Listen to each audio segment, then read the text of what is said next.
Hi guys, this is Starcraft. Welcome to another Starcraft English commentary, and today we're going to be continuing with SCVN Tournament Series B, Spring of 2024. Previously we had Group C. Now we're going to be having Group A matches, just 3 of the matches today. This group contains 4 players, as you can see on the screen.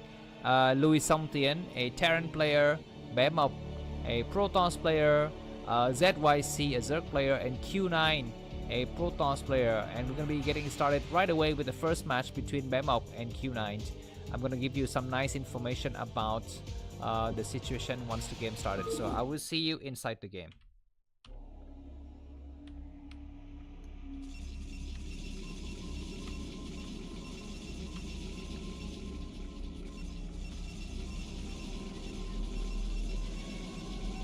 Alright, the game has started. It's gonna be a Protoss versus Protoss, and we have the first contestant here at the top left corner of the screen.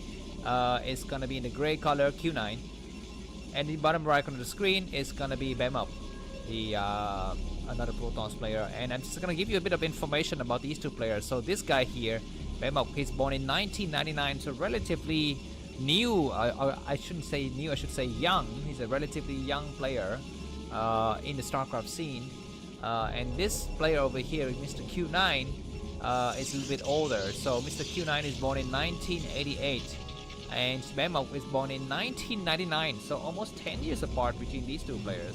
Very interesting. And we also have the ranking for these two players. So it looks like the more experienced player is gonna be Bemoc here at the bottom right corner of the screen. Even though he's younger, he's ranked B, whereas Q9 is only ranked D on ladders. So that's going to be the key deciding factor. The map is going to be Vermeer, as you can see here, corresponding position between these two players. So this is going to give us very nice long macro oriented games. Although in PvP sometimes you cannot get what you want because you know, it's just very much kind of rock paper scissors-ish. Although it's not that much rock paper scissors compared to ZVZ. But still, you know, sometimes blind build order wins kind of decide everything. So yeah, that's what this situation is going to be looking for us. So it looks like this player at the top left corner of the screen, Q9, is gone for double gate. Now this build, we don't see that often in Korean Starcraft matches, especially not on traditional maps like Vermeer, when you have a ramp that you can defend. Although on Vermeer the ramp is rather large, so if you have 2 gate with a lot of Zealot and you are spawning near your opponent, it might be possible to do some kind of early rushes and succeed.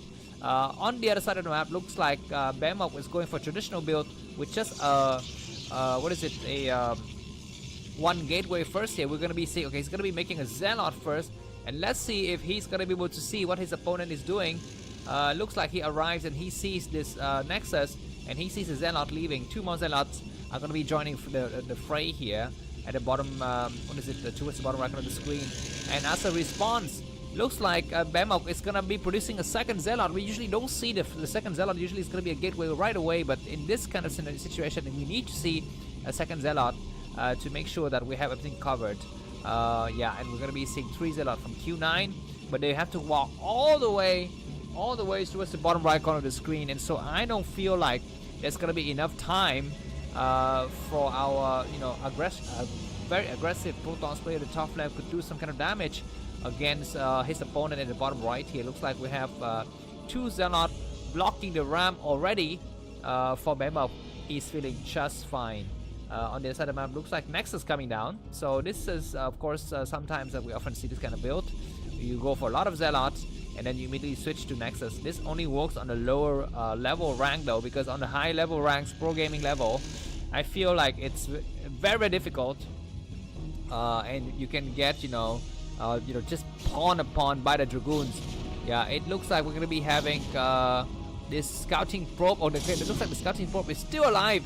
It sees the double gateway, but now it will no longer see the double gateway. So Bemoc is gonna have a chance to attack. It's gonna be going for double gateway.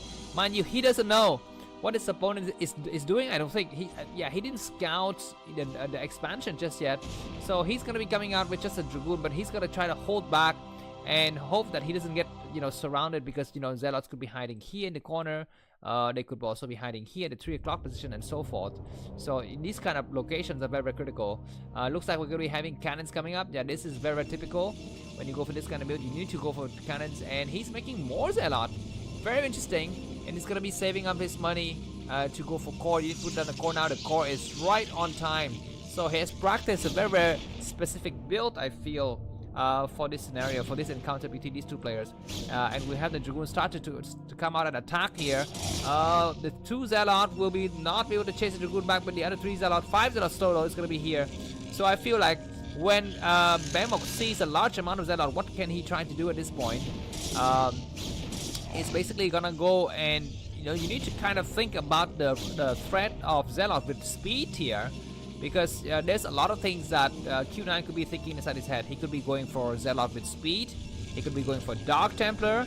But he needs to also secure his front door with some cannon. He's going to try to do just that. His opponent's got 3 Dragoons, 2 Zealot, 1 more Dragoon following. Let's see what he's going for. He's going to go for Robo. Robo with Reavers. Okay, he's trying to bust his opponent before anything happens. And let's see if Q9 is going to be going for Dark Templar. Yeah, he's rushing to Dark Templar. He's not even making a single Dragoon for the time. He's going to transition directly into Dark Templars here. A very interesting build. The cannons have been completed. Let's see if the Shadow and the Reaver is going to be able to come out here. And looks like the Shadow is already on. I mean, the Shadow is done. The Reaver is going to be en route in about, I think, 20 to 25 seconds. Yeah, a lot more cannons going up. He doesn't want to get completely surprised here by the Dragoon's attack. Dragoon could just come in, do some kind of, focus attack on one of the cannons and then retreat. Let's see. Okay, he sees the additional cannons. He can try to come in and dive on it, I think. Although I think for the time being, he might decide not to do that and just save his money for something else. Yeah, and looks like we're going to be seeing, what is this? Where's the observatory? We don't not see the observatory just yet. He's making the Reaver, but he needs to make the observatory now in preparation for this rush here, this Dark Templar rush. Yeah, the Dark Templar is going to be coming out. But you know what? Bemoc must be thinking, why aren't you making any Dragoon? I don't see any Dragoon. So, oh my god, this build is like so 1995 or whatever. Like going cannons in the main. Going, what is it? Okay, just a single cannon in the main, a cannon in the expansion. He didn't want to get, attacked by Dragoons in the back because, Reaver in the expansion because he's got no Dragoon. Even cannon on the high ground. He's going cannons everywhere. He's going to be going for a Dark Templar and then making a High Templar. I think Orbs should be coming out now. Look at this, guys. Bemoc is so confident in himself. He's not making observatory. I guess he's going for a second Reaver. He's going for a second Reaver. He's thinking that he could bust his enemy very, very easily. The Dark Templar is going to be coming out soon now, but before that, the Reaver is here. The Reaver will be able to damage all of these cannons. The Zealot will have to kind of run back and buy some time. And the Reaver arrives. Let's see, where's the Dark Templar? The Dark Templar started to come out now. With the Dark Templar attack the Reaver or something else. Look at the Zealot start to get attacked. Needs to pull back now. He loses to Zealot right away, but this Reaver is gonna get picked up. He needs to get picked up now. It does get picked up, and the rest of his forces is gonna go back to Dark Templar. I need to kind of go back home and do some kind of damage to his enemy back home. The Reaver is gonna try to go inside now. The observatory is possibly being made now. Yeah, so this Reaver will possibly, this Dark Templar will not have any chance to do any kind of damage. It might be to delay this expansion though, because yeah, behind this, the expansion is only going up now. We have Zealot in the main. Cannons in position to intercept. The cannon will be able to take out the Reaver. Not looks like the Reaver is going to land outside, but the Dark Templar is following it. The Dark Templar is following exactly where the Shadow is going, and that Templar gets attacked. That shot, no, that's a good shot. The shot is able to damage some units, but the looks like that the Reaver has died, and where's the second Dark Templar? Looks like the second Dark Templar is kind of out there somewhere. Oh, all right. Looks like the Shadow though. The Shadow from Bemoc has been destroyed. So yeah, it's a very interesting situation. After that battle is over, Bemoc is now going to be ahead in supply. He's about 60 supply compared to his opponent. He's about 10 supply more than his opponent. And we're going to be seeing what happens inside of... Alright, looks like we might have a little bit of a lag in the stream. I apologize for that. Let's see if we can fix it in the next part of the game.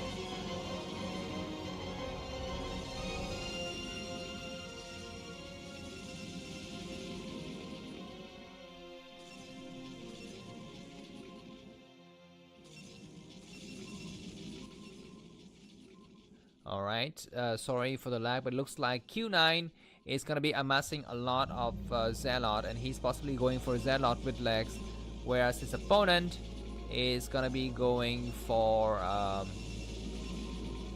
not so sure what is the situation here, but I'd say that it's going to be High Templar with Storms. Yeah, he's upgrading. Okay, he's upgrading High Templar energy.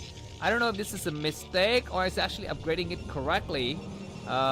He's got just 2 High Templars to start, and he's gonna be able to come out with a lot more High Templars later. So let's see what kind of engagement we will see in the middle of the map here.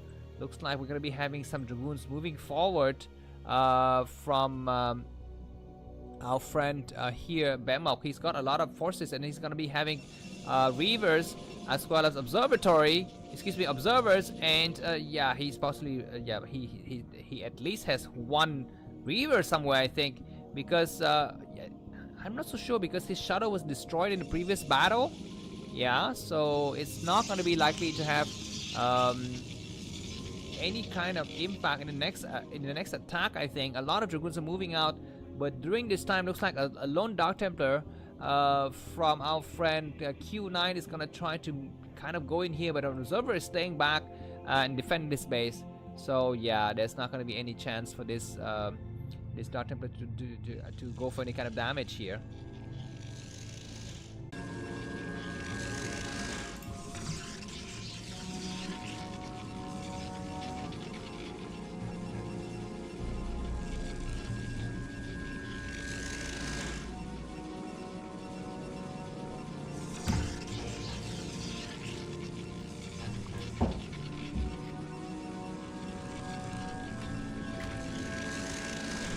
Hi guys, this is Starcraft and we're back with the broadcast of today's SCVN tournaments. I apologize, we had a bit of a lag previously, so I'm gonna be able to catch up a little bit from where we started or we left off previously. This is gonna be the first match in the series played between 2 Protoss player, Bemoc and Q9 Air, and we're at the 7-minute mark of the game. And previously there was a Dark Templar coming out of our friend's base here. Mr. what's his name, Q9, who is going to be able to prevent his enemy from wreaking havoc with the Reaver. But looks like the Reaver is going to be coming around for harassment here. Looks like we have some cannons in place already, whereas on the other side of the map looks like this Dark Templar is going to be coming out and trying to harass and trying to get some damage done. We have maybe some observers being created on this side of the map. Looks like the Reaver is gonna get unloaded. It's gonna be able to land 1 shot and the Reaver dies after, I think it kills about 3 or 4 SCVs, and that's gonna be the end of that. And after that engagement, it looks like the fast expanding Protoss player Q9 is 51 supply, and the slower Protoss player Bemoc with 60 supply. But this player here, most of his size basically just attacking units, Dragoons and Zealot. His econ is actually not doing so good. His nexus is only about halfway done. So we shall see what is going to be the upcoming results of these battles. It looks like Q9 is going to be going up with a lot of gateway. He should be upgrading +1 weapons, as well as Templar energy, Templar storm spell here. Whereas for Bemoc, what can he do? I mean, he's going up for a second. He's going to replace his Reaver, as well as trying to go out there with, I think, a second shuttle, because his first shuttle was sniped in the previous engagement. So we shall see a Dark Templar though. This Dark Templar was still around from the previous engagement from Q9, and it's going to be, just check out this base here, the 3 o'clock position. These Dragoons coming out, they will not be able to do any kind of attack without the support of the Reaver. 3 High Templars in position, and I was going to say to point to you that I'm not sure if the Templar energies, Templar casting ability have been upgraded or not, but anyways, +1 is going to be coming up, and see that Adun is almost done. So usually this is going to be the time for the Dark Templar player to come up with a crap tons of Zealot and High Templar with Storm. Looks like they're going to be getting ready to go for the first battle. So let's see what will result from that battle. But yeah, for the time it looks like Bemoc has got a replacement Reaver and a shuttle. He's gonna be coming out with a shuttle. The shuttle doesn't have any speed. On this side of the map, we're gonna be just High Templars staying back behind. And during this time, sometimes we see the player with the Reaver trying to snipe the High Templars with the Reaver shot. And let's see if that's gonna be possible or not. There's like cannons everywhere though, so I don't feel like that's gonna be a kind of an opening to exploit here. There's a lot of cannon. There's even a cannon here. Usually we don't see the cannon in that kind of location in Korean pro gaming. So of course in lower levels, of course, like anything can happen. Anyways, the Reaver is arriving. It's gonna try to attack and hit all of these units here. The first Dragoon was able to kind of dodge out, but the Dragoon is damaged and it died. A kind of blind storm That storm is ridiculous. This storm is a little bit better to damage the shuttle, and the Dragoons are going to take it out. Looks like the shuttle get destroyed at the last minute. That was a beautiful shot though. Wasting 2 Storm and a Dragoon just to take out the Shadow is very, very nice. Looks like double expansion coming up for Bemoc. He wants to kind of make up for the losses here because his enemy is going to be coming up with a lot of Zealot and Dragoons. And like I remember, like you remember in the previous game that I casted between I think Snow and Shadow on the map Troy SC, you know what? The player who's got the Reaver is usually disadvantaged in the later part of the game. This Reaver is sniping. Beautiful Storm, just incessant Storm here, damaging all of these Dragoons, and they're going to be able to, you know, they're going to be very, very weak for the next engagement. But we need to see more Protoss forces coming out, a lot of Zealot with leg, and a lot of High Templar setting +1 and weapons upgrade is already done here. Yeah, no, it's not even done. He's upgrading what it seems like armor upgrades. Very, very interesting here. Anyways, the same, we're going to be seeing the same, about the same side for these players, but we're going to be seeing probes getting transferred towards the new base, and if Q9 doesn't move out now, he's going to be behind in bases, need to kind of move out and make use of his High Templars and Storm. He's going to be able to take out his enemy's observer, which is a nice idea, and he's got to move forward. He might think about expanding, but that's going to be a mistake. It's going to be better for him to go ahead and just plow forward. Anyways, Zealot doing really well here. That is a nice Storm. Some of the Dragoons are not able to get dodged there. One more Storms attacking, and they're damaging all of the Dragoons. Another Storm is really nice, and the Zealot is doing the damage they need to do here. Anyways, I don't really understand why Protoss would upgrade. Okay, looks like he already upgraded armor as well as Forge, and okay, he's got double Forge. This is why I was not able to follow that situation.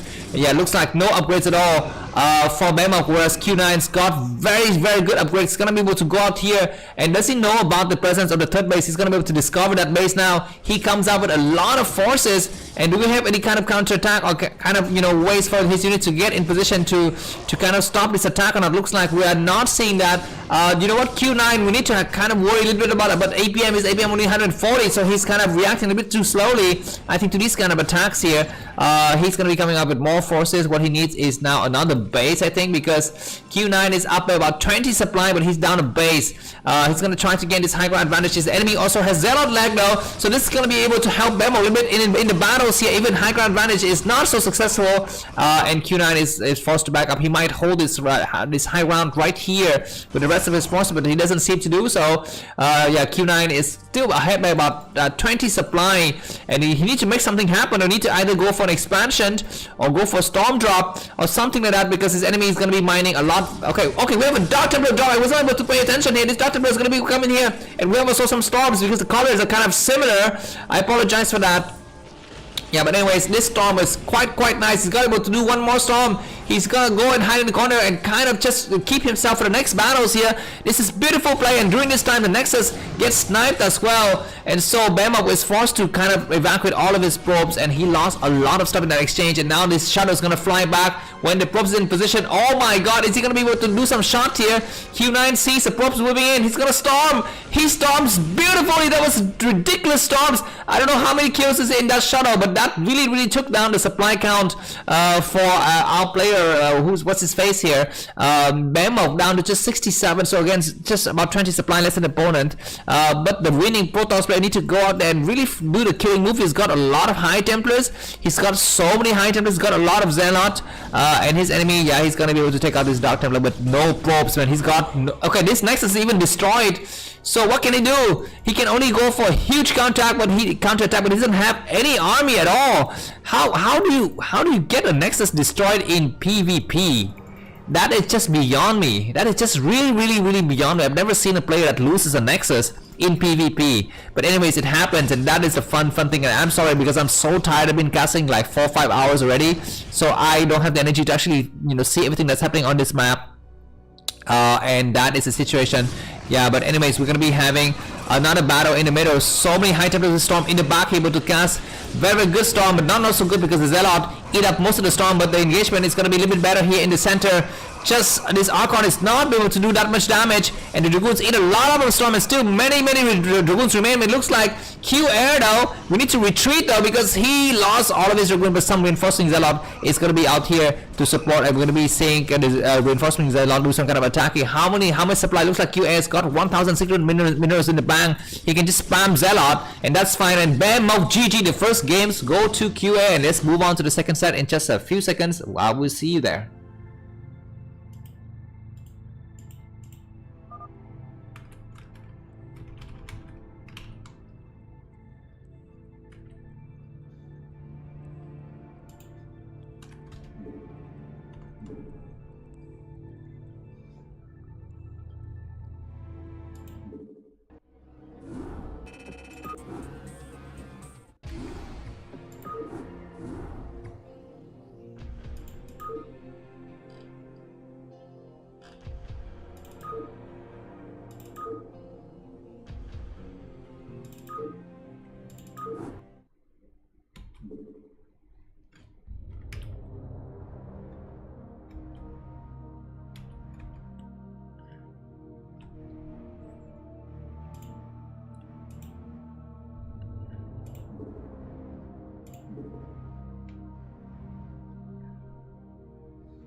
Alright guys, we're back for the second game in the series between Q9 and Bemoc. This is gonna be once again PvP, and the map is gonna be the same map as the previous game here.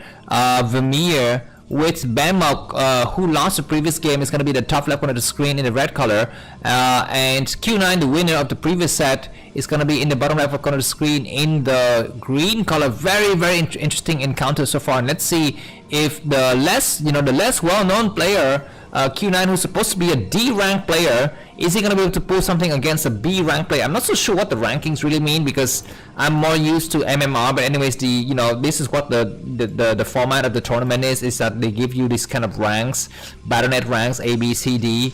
It reminds me of the days of iCup. Do you guys remember iCup? If you ever played on iCup before, I mean, I was like C on the iCup at some point. I could have never gone to B.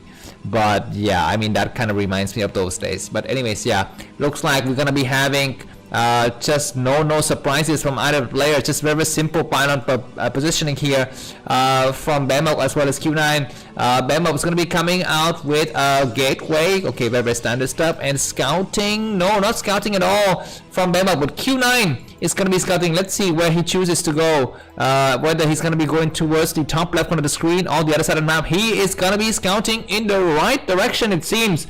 So that's good for him. Because he's going to be able to find his opponent first, and we shall see what is going to be his reaction when he sees that his enemy is gone for 2 gate. Okay, so Bemoc is going to pull the same crap that his opponent has pulled on him the previous game. He's going to be going for double gateway, and his enemy is also going for double gateway. Okay, gateway against gateway here. This is very interesting. And the fact that Bemoc didn't go for scouting, now he go for scouting, and he's going to be able to find his enemy as well. So we're going to be a lot of Zealot in the earlier stage of the game. On Vermeer, the RAM is very large, as you can see here, so it's going to be very hard to hold against any kind of Zerling attack here. But double gateway from the play is going to be interesting. I was very interested to see that if any of the players going to be able to pull any kind of mana pylon. Oh my god, this probe is not going to be scouting in the bottom left corner of the screen, so he's not aware of what the situation is happening here. He only scouted around this middle. Yeah, he only scouted just a little bit though. He didn't scout the entire map. I guess the entire way towards the bottom left. So he's gonna be in a lot of trouble though when his enemies start to send Zealot out. He's already sending this Zealot out towards the other side of the map. What is this, man? Where is he going? Why is he going there? I mean, he knew that his opponent is not located in that area, so why is he even going there? Maybe he just wanna okay, he's returning. Very interesting. Like, what is this kind of, I guess he's trying to hide his Zealot. Maybe that is irrational, but he cannot possibly hide his Zealot because I mean the time in his Zealot is known towards the enemy. There's no way you can actually hide it. But anyways, yeah, okay, yeah, I understand the problem. The problem is that he doesn't know that his enemy has gone for double gateway as well, so he just completely, he just started to send blind Zealots everywhere.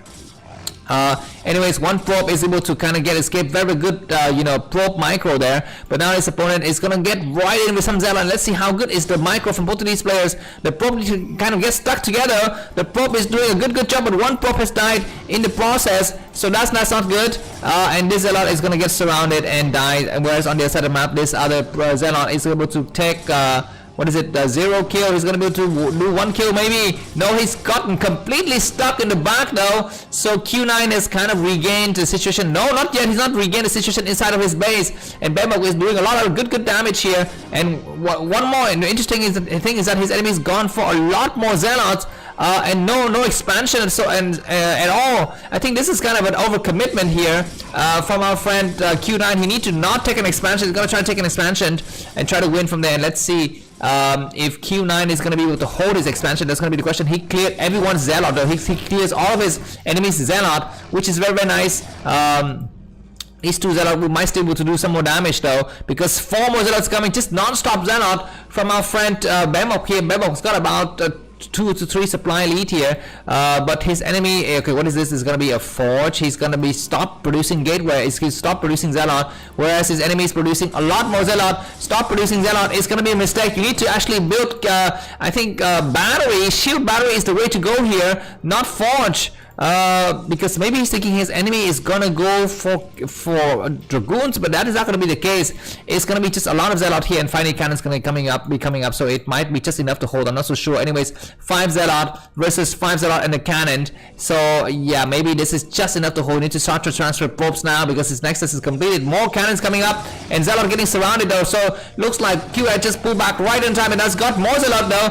He loses a couple of Zealot. He loses 2 Zealot, but he's able to kind of surround his enemy as well, and loses 3 Zealots. And his enemy only loses to 2 Zealots, so that's not good.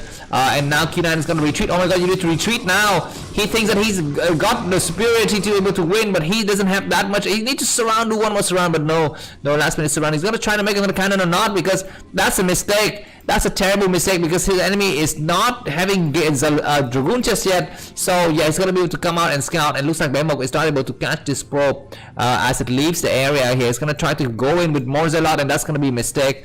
But this early Nexus though from QA might be to do him some kind of justice. Let's see. Okay, looks like on the other side of the map, Bemoc is also not so far behind. He's able to pull his probe. Supply is quite even for both of these players. But the question is, Bemoc, oh my god, his probe might get stuck in the middle here. He didn't see what his enemies got, and his enemy doesn't have any cannons in the front, so this probe might be able to just fly right in. He needs to kind of, okay, at least he sees expansion. Seeing the expansion is a good idea, but that's gonna be possibly the end of, you know, of the scouting pattern here from. He's not able to get in. He's gonna try once again to get in, but we have a Zealot blocking the ram, and the probe get destroyed. So anything could happen behind this. It could be, you know, Dark Templar, it could be Shadow and Reavers and so forth. Looks like it's gonna be Q9 who goes for the same build as the previous game, which is City of Adun here. He's gonna hope that he's gonna catch his enemy off guard. Do we see a Robo? Yeah, no, we see cannons. We see cannons in the front, which is a nice build. I mean, it is kind of low level Protons. Of course, I'm not a good player either, but you know,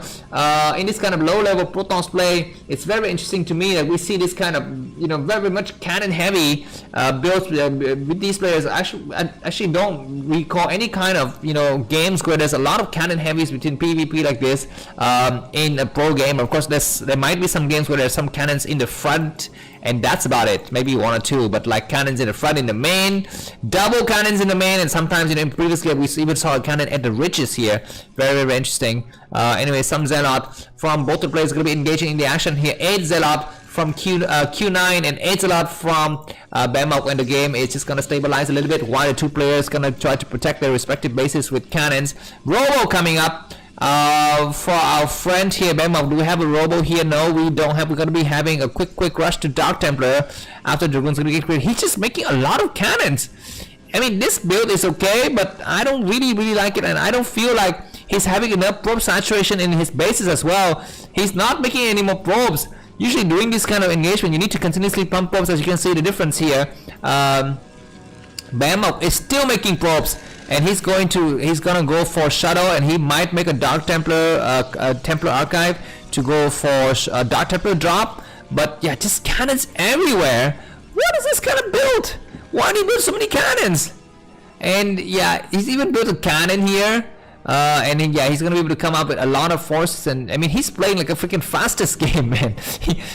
He plays like a freaking fastest game. He thinks like, you know, you can just spam cannons everywhere and win. Yeah, but anyways, do we have Zealot with lag for? I mean, why do you build a City of Adun so quickly if you're not gonna go for Zealot with lag? Anyways, we have a small engagement in the middle, but nothing happens. Nothing serious happened. Another expand. Okay, this is another cannon. Oh my god, this game is getting funnier by the minute. Why do you go for so many cannons before even like, you know, you just need to make more gateways, have more gateways, and not make cannons. Cannons cannot move around, I think. Yeah, but anyways, yeah, this is a little bit more professional here from our friend Bemoc. He's making a lot of gateways, even out of just 2 hatcheries.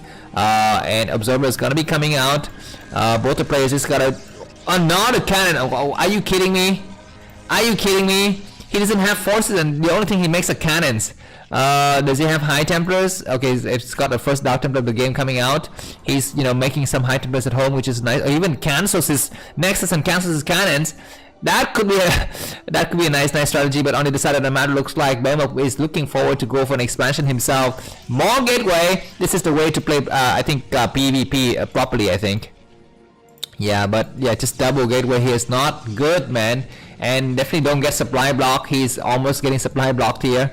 He is getting supply block, excuse me. That's not good. A Dark Templar comes out just to check the situation at the 11 o'clock position. A lot of forces coming out though for our friend Bemoc. He's getting ready to do a huge push, but he's going to be facing against a lot of High Templars and a lot of cannons, so that's not good. This Dark Templar is seen by the observer, so yeah, what can Q9 do? He have to, I think, remove that Dark Templar at some point, otherwise he's going to get destroyed. Yeah, he will see some very surprising results now. He sees a very surprising results, and he's going to back up, I guess, into his home here, and we're gonna be seeing more cannons going up once again. And why is this probe going back home? Just stay exactly where you are. Anyways, this base is discovered and everything's gonna get taken out. What a waste! What a waste to build so many cannons in a pylon and get them all destroyed. What is this guy to build? Why do you put so many cannons in the front? I mean, in the first game you were so good. You were going for drops and High Templars and Dark Templars and everything. In this game you're just doing nothing. You're just staying at home and doing nothing. Anyways, now supply is clearly in favor of Bemoc, the B rank player. He's got a lot of forces around. Does he have enough High Templars? He doesn't have any High Templars, whereas the opponent's got a lot of High Templars. Now we see the first storm drop of the game here. One Zealot. He's loading the High Templar with more energy maybe. He needs to move around this right-hand corridor, but there's already a pylon that's going to provide a little bit of vision. So let's see. Okay, what is he doing? He loads and unloads and then loads and unloads. I guess he's waiting for Dark Templar. Yeah, he waits for double Dark Templar. He's gonna do a double Dark Templar, single Zealot, single High Templar drop. This is very, very interesting. I've never seen this combination of units before. Where's the Shadow flying to? It's hiding here in the corner. Does it have Shadow with speed? Possibly not. Let's check the upgrades. +1 weapons upgrade, +1 armors upgrade only on Style Green player here and the red player. Bemoc has got +1 weapon, so very interesting for both the players. The Shadow is gonna fly right past the pylon. There's our friend C. That's gonna be a question. We have a small army move out. Maybe I don't think during this time Bemoc was aware because he was kind of busy in the engagement. But anyways, he's gonna return now, and the storm is gonna happen now. That storm is great. Catching a lot of forces, he storms one more, and the cannon is made, but not in time. We have 2 Zealot and a Dark Templar. This is a nice move. He's trying the same move as in the previous game. He's gonna try to take out the cannons and then just kind of destroy the Nexus, but his enemy's got a lot. Well, at least this guy in the back is able to clear out the Dark Templar. So that's gonna be the end of this drop here, and a lot of supply for Bemoc. When Bemoc's got like a lot of supply. So if he moves out now, he's going to be able to attack and just clear out his enemies. He's going to be able to transfer probes to visit the new base as well. 6-7 gateways doing a lot of pumping here. Pumping units, that is. 2 High Templars each with 2 storms. He even upgraded storm energy. He's upgrading storm energy, which is something that I often do as well. I love to upgrade storm energy. But anyways, now Bemoc is going to see that his enemies start to move up because he's got observers everywhere. He's got eyes and ears everywhere. His network of spies is so large, and now we're going to be seeing the first engagement of the game happening soon, I think. Catching High Templars in the back, but some Dragoons eat up the storm, so that's also good. One more storm with the Archon, which is great. Beautiful storm, high ground advantage going to QA, but is it going to be just enough? Because there's a lot of red forces on the southern side and not enough green forces. And do we have more forces coming from behind to kind of help out or not? It looks like we don't. I think the macro level is failing for our friend here. He's just making units out of 4 gateways. Some of the unit production has double Dragoons. I mean, this is something I do too because I'm a noob. But you know, at this kind of level, you need to have like 1 unit per gateway, and finally we're going to be having probes getting transferred towards the third base of Bemoc. Maybe there was a storm drop or something like that, I'm not so sure. But anyways, now Bemoc is leading by about 20 supply. He is gonna try to corner his enemy and try to, you know, go and surround his enemy from all angles. He's got a lot of forces. Upgrades is still +1 for him, but it possibly doesn't matter. This one is Q9 still have +1 armor. Alright, very interesting. Look at who makes cannon here. Who makes a cannon here? I've never seen a player like who makes. I don't even make cannons here. Of course, I make cannons here because I want to kind of troll around and you know, drag the game into long game against my opponent. But anyways, we're gonna be having a small battle here. This cannon's been destroyed for the nth time, and he's gonna be able to. Well, I guess Q9 need to make ops, right? I mean, he's got. Oh my God, he's playing without ops. Is he playing without ops? He doesn't have the observatory. He's got a shot up, but doesn't have an observatory. Who plays like that? Who plays without observatory, especially PvP? Of course, our friend here doesn't know. He's not making any Dark Templar, he's just making some random Zealot and stuff. But anyways, it might not matter because the major battle is gonna happen soon, and that's possibly gonna be the end of Q9. He's behind by about 35 supply, and his units are farther and farther from home. He sees, okay, he's got a single op. Okay, he's got an op, so that means he's got a observatory. Here it is, the observatory. Excuse me, I was not able to see that observatory. My bad. Anyways, a small engagement happens right here. 3 Dark Templar not able to do anything. Some zealots of Q9 are not even engaged correctly here. But yeah, that's possibly gonna be the end because just a lot of red forces coming out, and these zealots in here are wasted because they're not actually being used to do anything useful. And now supply lead, 40 supply lead for our friend Bemoc. He's up by about he's up by 2 bases. He's got a lot of base advantage. This Dark Templar needs to pay attention to the High Templar and not just attack some random units here. Where's the observer? Finally, we have some observer on the field, but not enough to actually do any and to find those Dark Templar. And these 3 Dark Templars are gonna go in here. Some cannons getting set up. What is gonna be the direction from Bemoc? He's gonna be losing all of his cannons. Is he going to try to go for the counter attack or try to save his base or what? Because he's losing a lot of stuff. Whereas now Q9 is going to have a nexus. He needs to make more gateway. Okay, finally he's got, what is it? 1, 2, 3, 4 gateways. Q9 APM is 155. That's my APM. My APM is very low. And whereas Bemoc, of course, a B rank player, has got a bit better APM and some kind of splash damage for what? Just sends an observer there, man. Send an observer there to take care of the Dark Templar. Anyways, that was a cute move, and destroying an Nexus and several cannon is a good idea. Do we have a counter attack from our green player? Q9 looks like he's going to be sending out some Zealot on the other side of the map to try to clear out some pylon, which is a great idea. Okay, and what is happening here? Looks like he is gonna try to just return home because his enemies got so much forces coming from all angles, and like just some forces not being used at all. Some major battles happening here. Some cannons gonna get destroyed. Yeah, maybe this cannon will get destroyed for sure, but the rest of the forces will get destroyed. Storm! We need to get deployed now. Storm the heck out of your enemies. He does a nice storm. That's not so bad. He can do 2 more storms. He's storming his own Nexus. I don't like that. And there's another storm, which is okay, but yeah, he's gonna lose now, I think, because he's down by about 50 supply, 45 supply. These forces don't even need to get engaged because everything's gonna get destroyed. No more mining inside the main. The expansion is almost mined out as well. Not enough forces to actually carry the battles, and 2 base Protoss versus 3 base Protoss is never a pretty sight to watch here. The last of the High Templar and the Dragoons gonna get destroyed. And we're gonna be saying GG soon and moving on to the next set. If you like this cast, really buy me a coffee, or if you want to support the tournament and add to the prize pool or support a particular player, buy me a coffee and comment or email me telling me which player or how you want to distribute the fund, and I'm gonna just give those funds to the people that you actually want to give the funds to. For example, the overall tournament prize pool, etc. Anyways, that's gonna be the end of the second game. We're gonna be moving on to the final game to decide who wins in this encounter, and see you soon.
Alright guys, this is Starcraft once again. We're back with the third set in the first match of Group A SCVN 2024 Series B group stages. It's gonna be day 2. And yeah, after 2 games, Bemoc and Q9 Air are tied up 1-1.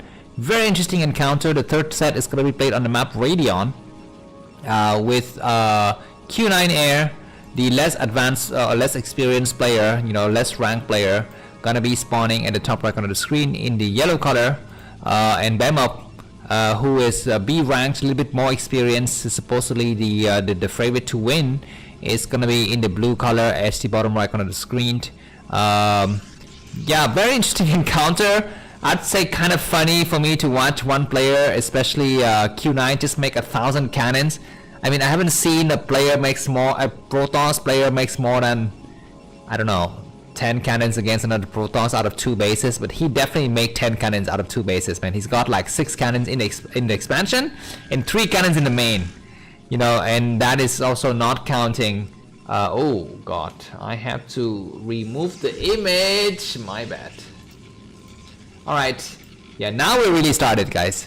So yeah, anyways, yeah, this is gonna be played on the map Radion once again. Excuse me for the unprofessional execution of the stream, but I'm kind of tired after several hours of casting and I need to eat dinner at some point. But yeah, anyways, so what do we have here? Looks like, yes, Q9 Air is in the yellow color, located at the top right of Radion. He's gonna be going for double gateway. I mean, is this the only thing he knows how to do? His enemy's going for double gateway as well. I guess it works, right? If it works, why not? Both the players are just completely mirroring each other, scouting at the right timing as well. And we're gonna be having, I would say that I think Q9 Air is a guy who goes for double gateway more often, so he knows the exact build order. Whereas I think Bemoc, the more experienced player, is possibly just kind of, remembering, like he needs to, respond correctly to what his enemy's built. Do we have a probe hiding in some area? That's going to be the question. Because Radion, you have these huge gaps that can get exploited at some point in time. And let's see if either of the players are going to actually go out there and kind of exploit the situation here. Looks like Q9, yeah, he's just going to start to make a lot of gateways.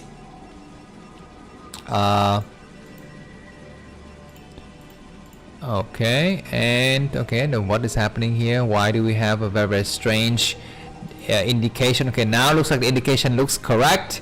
Maybe that is just okay. We have a double matter pilot happening all of a sudden here inside of Q9 space. This is the experienced Protoss player trying to go out there and do some cheese, and not really cheese, but some manner to create some toxic, I suck mentality into his team, those kind of mentality into his opponent's mind here. A single Zelle from Q9 gets inside, and he's going to try to harass and take out some probes here, but not able to do so, whereas his opponent is already clear out. And Bemoc is temporary supply block because he lost his 2 pylons in that attack. So we shall see if we're going to be having some kind of advantage going into our friend here. Alright, looks like we have just this Zelle still trying to buy some time in the corner, but not able to do any kind of significant damage. Looks like once again Q9 go for a faster Nexus. I mean, his signature is double gateways, like 5 Zelle and then Nexus. That's it. He doesn't have any kind of variation at all, it seems. Whereas his opponent is gonna be coming out with a lot more Zealots. Bemoc is about 3 or 4 supply more than his opponent, and we have a probe getting sniped there. Looks like more Zelle coming out, and we shall see another forge being created. If I'm not mistaken, Q9 would always go for forge during this time, and we still have this probe hiding in the corner. Remember about that probe, man. Remember. Looks like now Bemoc will find it. He discovers that his enemy is located in that area, and we shall see that probe revealing himself. But anyways, 4 Zealot against 2, 4, 5, 6, 7. Do we have a forge? Where's the forge? He's not building a forge. He's not building a battery either, and you need to start to transfer probe. Some engagement happens in the middle, but looks like with this did to get pulled back, and it does indeed get pulled back.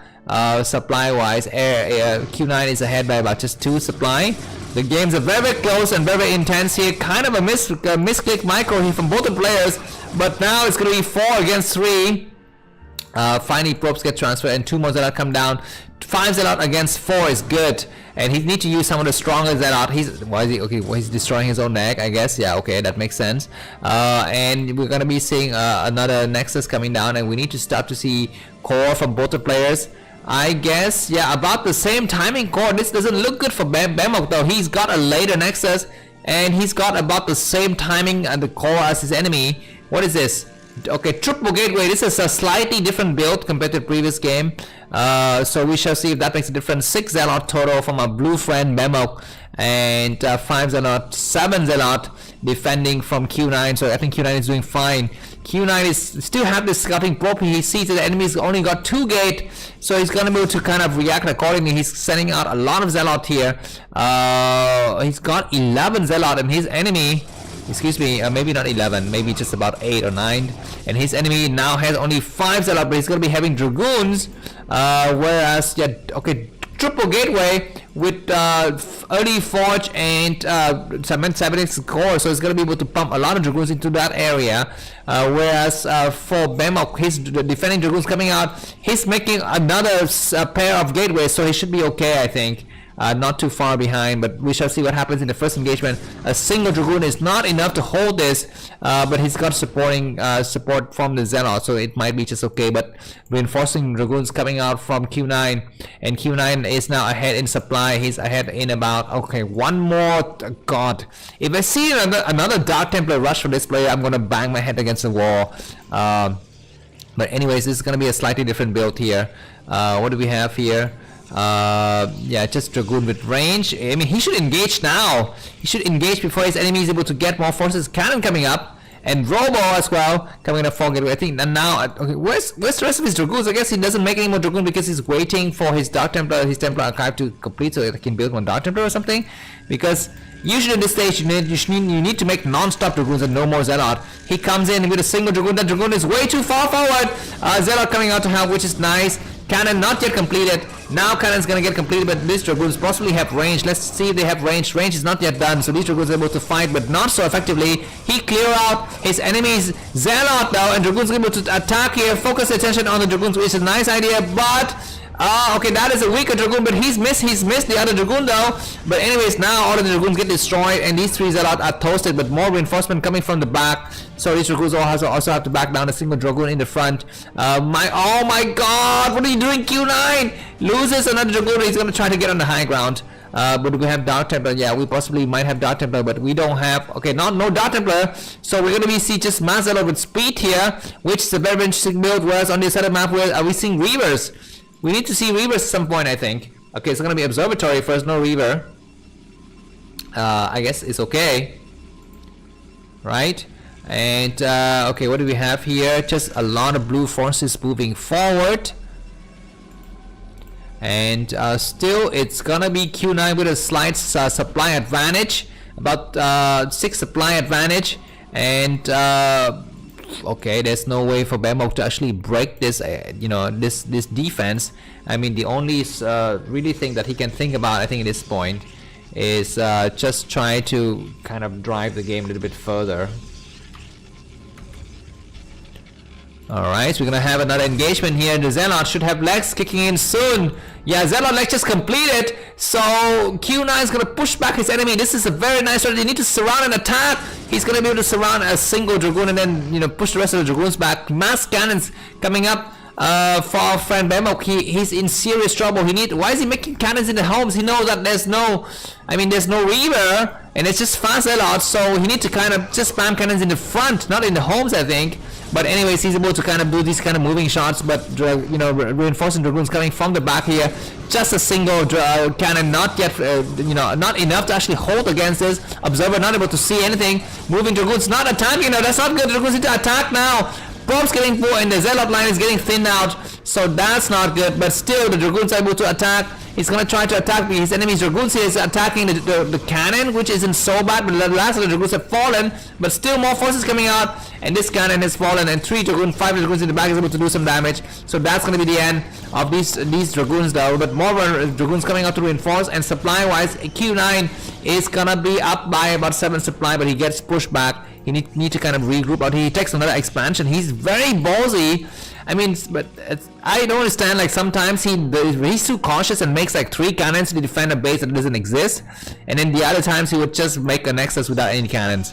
So of course, making a nexus without cannons is the way to do it here, because you can cancel the nexus by the time that your enemy discovers it and you don't have cannons ready. But yeah, you just need to be consistent a little bit with the execution. This game, he's making a lot more gateway. Maybe the previous game is not him who played, but his brother or something like that, because all of a sudden he's making, 6 gateways out of 2 nexus. In the previous game, he had like 3 gateways out of 2 nexus. That was hilarious. But anyways, now Bemoc has got a supply advantage compared to his enemy. But more Zealot might be pushing in, but these 3 cannons are so strong. You need to back down now. He's running into a trap. He's a bit too slow to react here, and he's lost a lot of forces, but at least he's got Zelle with leg. His enemy is gonna get Zelle with legs too. He needs to make more gateway though. He's gonna make a pylon first, but yeah, looks like Q9 has got a good kind of control of the game here. He needs to transfer probes to his new base, and now he remembers that he needs to actually make some probes. So he's gonna make some probes. He's got a good supply, but supply-wise, he's not leading that much. But at least he's got another base more than his enemy, and he's surrounding and having a nice map control. But Dark Templar started to come out, double Dark Templar, because his enemy doesn't have observers. Not yet. Not yet. The robo is only being made now, so this counter attack is going to do some damage. And what's happening? Maybe some bad rallying point or something. You need to, what? He's losing so many forces to random forces in the middle, and he's backing up. And yeah, either he makes a cannon now at his expansion, or go for the frontal attack with the shadow. Where's the observatory? He's just making some cannons in the front. He hopes to hold it with just a single cannon, which might be rightly so. The Dark Templar is gonna go forward, which is not a good idea. You need to kind of keep the Dark Templar back, and these forces get pushed back. And during this time, you need to make observatory like ASAP. He's not making observatory. He pushes the enemies back, but his enemy, does he know about the expansion? The third base looks like no, Bemoc doesn't know. He's gonna move there at some point, I think, though. So yeah, he's gonna go there, and this nexus is gonna get discovered, and bye nexus. There's no way you can save it. Yeah, he sees what he wants to see, and he's gonna be able to take out this bait. It's just a single cannon there, not enough to hold this. Yeah, and all of these probes are gonna get destroyed, and these Dragoons moving out, they're not gonna be able to do anything. And I think that this game is gonna go to Bemoc now. If he's remembered that he needs to make observatory, that would be a better reaction. And, okay, at least he's able to save some of his probes, so he's not completely dead. Supply-wise, is quite even. These Dragoons catches his enemy's unit in transit though. That's not good for Bemoc. He's losing a lot of Dragoons. He finally decides to attack, but he loses a lot of stuff. He lost a lot of supply. And now Bemoc, I guess, he's gonna be on even supply with his enemy. That was a good attack, man. It could have gone really bad for Q9 after he lost his expansion, but he's actually not losing much, and he's gonna be pounding in here with a lot of forces. Where's the rest of the blue defending forces? We're not seeing that much though. This Dark Templar is returning home to help with this with the defense, which is a nice idea. Or it might decide to go out there and try to find, oh my god, so many forces coming out from Q9. Bemoc's got a single Archon. So much forces is diving in. Dragoon need to kind of move forward now. They need to do the moving shot. This Dark Templar is gonna just going out there and take out some probe, which is a great idea. But yeah, now the Dragoons from Q9 is not able to do that much damage. Zelle coming to reinforce. It's gonna be great. 2 base Protoss against 2 base Protoss. I feel like the upgrade's gonna matter here. Armor upgrade once again against weapons upgrade, and it looks like the armors upgrade guy wins. The High Templar not yet able to cast a storm, yet don't have enough energy. They might morph into Archons. It might be too late. The West Observer looks like we don't have observers, and these Dragoons are eating a lot of Dark Templar shot, and they get pushed back. Okay, there's an observer. We see it. Where's the reinforcing forces? We're not seeing it. Anyways, yeah, this Dark Templar will get destroyed, but Dragoons here is not what you need. What you need are Zealots, I think, at this point. I mean, this game is freaking ridiculous. Even though it's low level, it's so back and forth, and the players are looking forward to go for an expansion, but none of the players are able to actually take an expansion. This Dark Templar will be buying a lot of time here.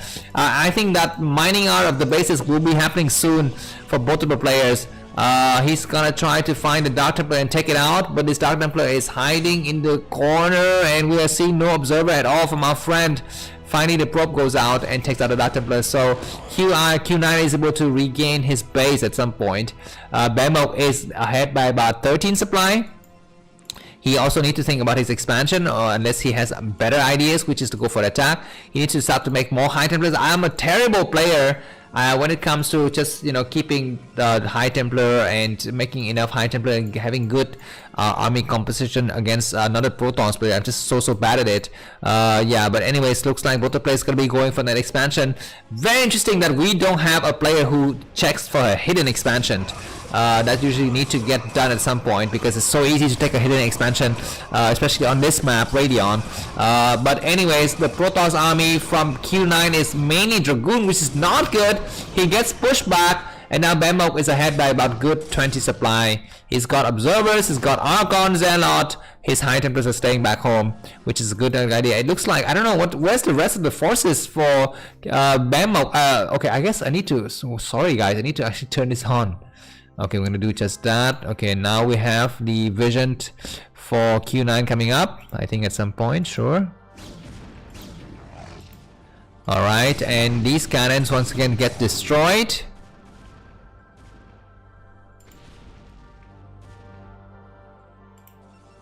Okay, just a resounding supply difference between these two players. 127 versus 89. Yeah, and it looks like Q9 is running out of tricks here. He's gonna make a lot more forces, but his enemy is gonna be up in bases as well as in army. I just feel like he lost a bit of steam there in the last engagement. He's got a very good start. He did a lot of good attacks, but then he just kind of fell back, and because maybe his APM is lower or something like that. He's gonna try to finally retake his base, and I would bang my head against the wall if he takes another pylon and then builds like 3 cannons without building a base. You do not have the leisure of building any more cannons. You need to actually just build bases and just pray to God that they don't get destroyed. Yeah, he's gonna make a lot more High Templars. We might see another engagement happening soon, because Bemoc knows that the enemy's got only two bases for the time being. He needs to start to transfer probes towards the new base and gonna try to do just that. Alright, Q9 is moving his army along this corridor here. He's checking on this left side, so he wants to make sure that there's no kind of surrounds or kind of backstab. Okay, some cannons getting up, and yeah, it looks like Bemoc allows his enemy to get a base up, but he might do a huge punch in the throat of the enemy soon. Look at these lines of forces, so crazy. It might or decide to all move on the right side. We're gonna be having a battle right here, and the angle is so bad for Q9.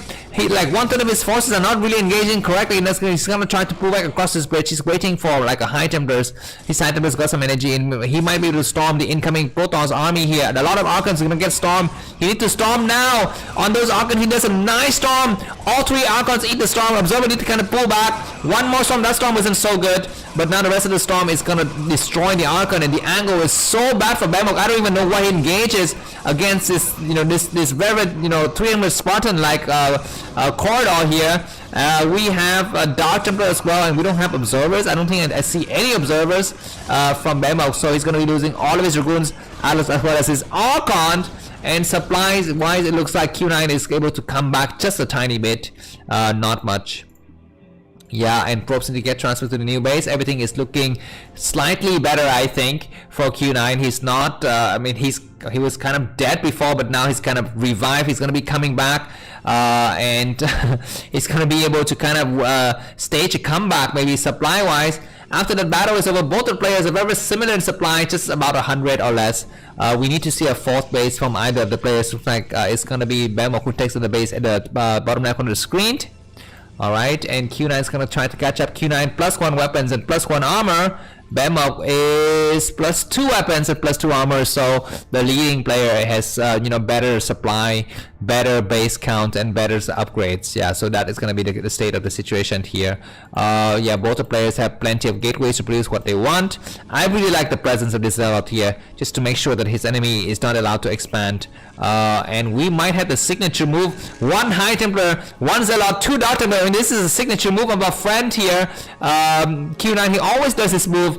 and he's gonna fly right in, and let's see if our friend Bemoc is gonna be able to see it or not. Let's see here. Looks like, yeah, the shuttle flies in right now. He's busy attacking some of his armies. His enemies attack here. There's nothing to be destroyed. It's just a single cannon is gonna try to fly in here. There's a lot of probe. This is a good move into storm now. He lands and he's gonna storm. He storms to take out one probe. He's gonna storm one more. Storm one more and takes out a few more probes. 8 kills, 9 kills. That's good. And he pushes the rest of his enemy's armies back. But he needs another base. That was a good move, and he's able to destroy so many pylons. He's unpowering a couple of gateways here. So these gateways are unpowered. He's gonna unpower 2 more gateway, and he's gonna unpower maybe more gateways on this side. I think the Dark Templar is gonna be buying some time and running all the way in the corner and trying to destroy. Okay, so many gateway get unpower. 6 gateway total get unpower. That was a freaking ridiculous killer move, and he takes out another base, and supply is getting a little bit even here between Q9 and Bemoc. I mean, I feel like he's an amateur, but sometimes he does some crazy move, and that one high templar, 1 Zealot, 2 Dark Templar move is one of the most genius move I've ever seen. But what's next? What's next, man? We need to see like another base coming up here, because otherwise it's gonna be very difficult for him to actually play the game. Why is he making a cannon here? Like I said, I'm just so perplexed by the choice and the timing of the cannons for Q9. Sometimes he make like the randomest cannons of all, like cannons in really bad locations and really bad time to make cannons. Like, why make it now? Like, now is a terrible time to make cannons. His enemy's gone up to 5 bases. And Q9, he's got some forces, which is great, but he needs to do something because he's mined out of his expansion. His main definitely mined out a long time ago. He doesn't know that his enemy has got like more bases down here, and he doesn't know about this base. So yeah, he gotta do something else about that, man. Okay, finally he's gonna be able to clear out units from this area, and he's gonna finally take some nexus there. Okay, what happens here? Some of the forces get stuck at the home. But yeah, anyways, we might have another engagement in the meta. Observers, I really like Bemoc's observer placement. He's got observers like in all the critical locations. They can see his enemy's army movement. And yeah, both the players are very much strapped for minerals. But Q9 just refused to expand. He refused to expand. He's gonna go for another drop. This is gonna be 1 High Templar, 3 Zealot drop, which is nice. He dropped a High Templar here, destroying these probes, and he's gonna go inside the main. But what can get accomplished in the main? Maybe just a robo? Or maybe he drops a single Zealot here just to drive his enemy forces away, and then he's gonna go, and he needs to take an expansion before he starts the raid. Though I always advise players to take an expansion before you start with whatever you want to do when you wanted to do. And we might have a battle happening soon here. Looks like, yeah, this base is completely denied, but we will have Storm or Zealot. I don't know. Storm coming in. He's gonna storm himself. He's going out there and not storming himself, which isn't a bad idea. He's gonna storm his enemy Zealot. Okay, looks like he's gonna try to destroy the cannon, and no reaction whatsoever from the blue player. He's just gonna take another base, and yeah, taking another base is a good idea. This High Templar is able to go and hide in the corner, get picked up once again, and go and hide in the corner. That cannon is possibly gonna get destroyed. No, it's not. Not a base going up. Just so many bases going up everywhere, and the shadow is gonna be hiding here. But no additional base for Q9. He's just playing for fun or something, because I mean, he's got the same supply as his enemy, but either he do a huge punch now, otherwise he need to check out what his enemy's got like in other places. He's got a lot of forces. Okay, great, but what is the next attack? His enemies are still waiting in the middle for some kind of major attacks. Of course, neither players know about the other guy's situation, but what Bemoc knows that he's got more mining bases. That much he knows for sure. That much he knows for sure. And destroying these observers is a cute move, but the supply difference should be showing to us soon here. Whereas Q9 is investing in like a lot of army, Bemoc is investing in probes and cannons. He's able to make a lot of probes and cannons. We're going to be seeing a huge battle happening soon here between a 3-base Protoss and a 6-base Protoss. Usually the game will be over by now, but this is just low level, so the game is still going on.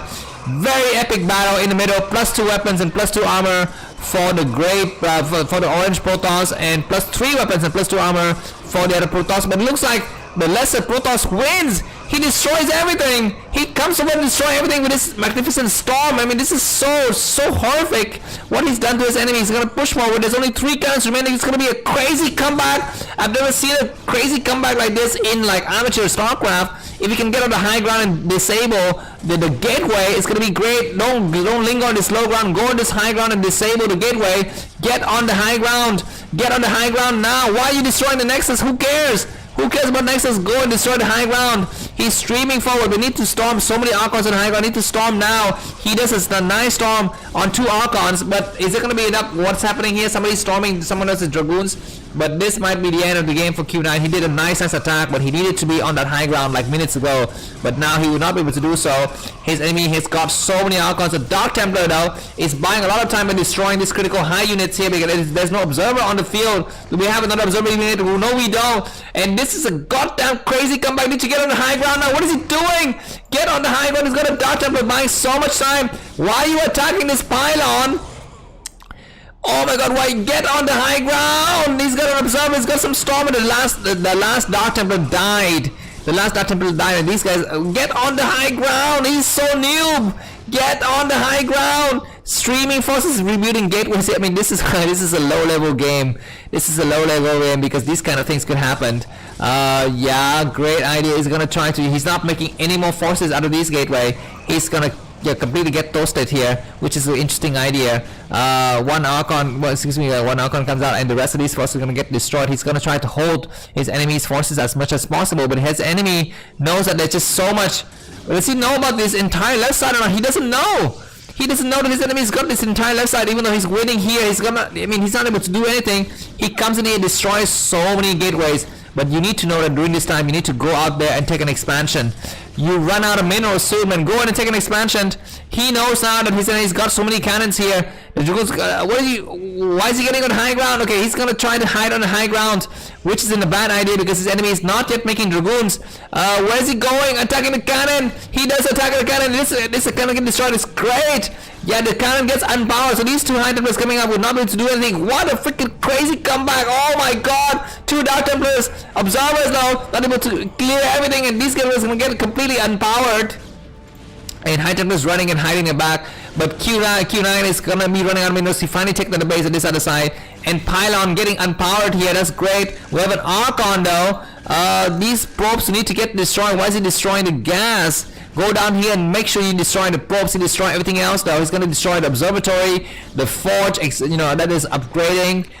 His enemy is making a lot of Zelle in the back, which is a bad idea. His Dragoon's going to try to buy some time. Dragoon's going to get surrounded, so these Dragoons completely sacked here. And this base is saved. Oh my god, this base is saved just by the pure virtue of the fact that Bemoc made so many goddamn Zealots. And yeah, more forces coming out to try to clear this base, but his enemy's got the entire bottom left corner of the map. And go for cannons. Go for cannons now. You need to make cannons. What is he making? He's making a shuttle with his signature 2 High Templar, 1 Zealot drop thingy here, which is great. More forces coming out to clear out the rest of these Zealots. So this entire bottom right might be destroyed. The shuttle needs to go out there. Cannon needs to go up now. He's running out of minerals. He's got very few minerals remaining. What is he? What? Templar? What? Army Tribune. Oh my god. Why are you making Army Tribune? He's playing a fastest game. He's playing a fastest game. Army Tribunal in a PvP. In a 28 mark window of the game. Okay, he's gonna be able to do some storm drop, which isn't a bad idea. He's remaking a lot of Dragoons here, which is not a bad idea at all.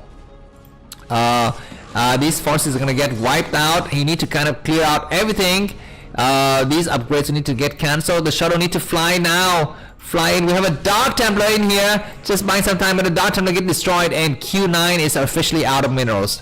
He's officially out of. He's clearing out just so many Zealot and gateways. Everything here. High Templar is being made in vain. Yeah, and Zealot being made in vain. Not really necessary. The shuttle flies in. This is gonna be the epic moment of the game. This is gonna be an epic moment of the game. He can do some damage. It's great. There's very few probes though. He flies in with a 1 single High Templar. He casts a storm. He's able to kill a couple of more probes, so that's it. The shuttle need to fly back out, leave this area and go home. He does 1 storm on the Dragoons, which isn't a bad idea, and the shuttle leaves and survive for now. Cannons getting set up. Transfer probes towards your new base. You almost mine out in your main. I mean, so not your main, your third base. and the Shadow's gonna be hiding here. He can try to fly back in here and do more storms if he wishes to, but okay, cannon's getting destroyed and forces coming out. You need to move the rest of the forces out. Looks like huge counter attack from Bemoc. He smells blood. He smells a lot of blood, and his enemies got no forces. Leave this area, just leave a single Zealot here. Why are you leaving? Oh my god, this is definitely GG. There's no way he can win. This Dragoon is running for his life here, and Probe's getting transferred. He's got a single Dark Templar. We have an Observer though, and just 2 Dragoons remaining. GG! This low tier amateurs game is proven to be one of the most hilarious and epic game I have seen today. You know, I've seen Stork and Hero and all of the other guys, but this game is freaking ridiculous. This game is so funny. Okay, Shadow getting destroyed. Yeah, and he's gonna save his base. Okay, he saves his base.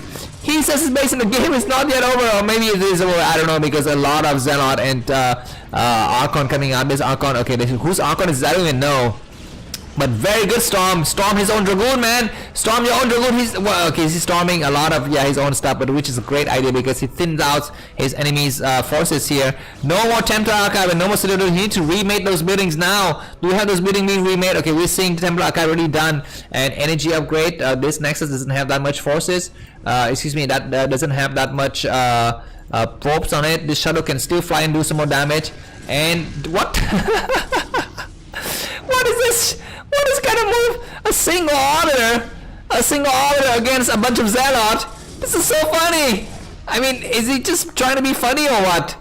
And yeah, GG. That was just, yeah, that was just hilarious. Maybe he just wanted to play a little bit more and show some good spirit. Anyways, thanks for watching and see you soon in the next game. Bye bye.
Alright, this is Starcraft. I'm going to go back with the stream and continue on with the next set in the series. So after the first match, Q9 Air has beaten Bemoc 2-1, and we're going to be moving on with Luixongtien versus Q9 Air. And this is going to be a Protoss versus Terran game. So let's dive right into it.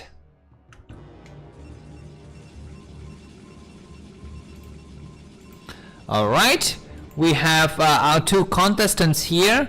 Looks like Luixongtien, our Terran player, is going to be at, oh my god, SCV glitch, at the bottom left corner of the screen, in the black color, and his opponent is going to be at the bottom right corner of the screen, Protoss player, in the gray color. I remember on Battle.net I used to just, you know, choose very, very bad colors like black and gray, because it kind of really, you know, forced the opponent to to kind of strain the eye here. But I think I would suggest to my co-organizers to actually force the player to use red and blue, because it's just a lot easier to see, you know, and players don't actually have to change the color in the middle of the game. Yeah, but anyways, I think the map is Polypoint. So Q9 Air is proven that he's very, very good player. Luixongtien, let me kind of just check his profile for you quickly here, because I actually don't know. I mean, I know, but I don't remember off the top of my head. So we have, let's see here, just a second, I would just pull up the data, the stats for you. So you may know that Q9 Air, yeah, sorry, Q9 Air is a loser of the previous game, not the winner. So Q9 Air is, we know about him already, do we?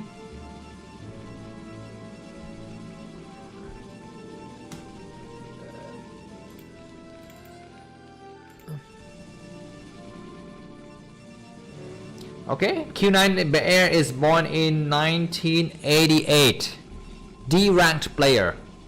Okay, and Luixongtien, he is, let me just quickly check with you here. Ranked A. Okay, this is good player. Born 1989, so he's the favorite to win here. The Terran player is a favorite to win. And let's see if the prophecy will hold true. Nexus, 12 Nexus. Oh my god, and look at the scouting pattern from a Terran player. He's scouting across the map. He's gone for barracks inside of his main. And he might going to scout towards the top left, and that's going to be disastrous. Let's see. Looks like the SCV is going to be scouting in the right direction. That's good. So he will discover this. And let's see if he's going to be able to pull like 1,000 SCVs or not. That's going to be something that I'd like to see. Anyways, the probe not able to catch the SCV and do some shots. Double SCV scouting. Very interesting. Do we have... Okay, looks like he's saving up his money for an expansion. What? Yeah, he's already gone for expansion, so he's going to be playing from behind. So that's not good, man. That's definitely not good at all. And now the question is, Q9A doesn't know. So he's going to make a Zealot. He's gonna make a Zelle up, but his enemy is gonna be going for, okay, SCV pulled. He thinks that he's Flash. He comes over to 2 Marine and 5 SCV. Will able to do it? That's the question. The first Zealot is gonna be coming out now.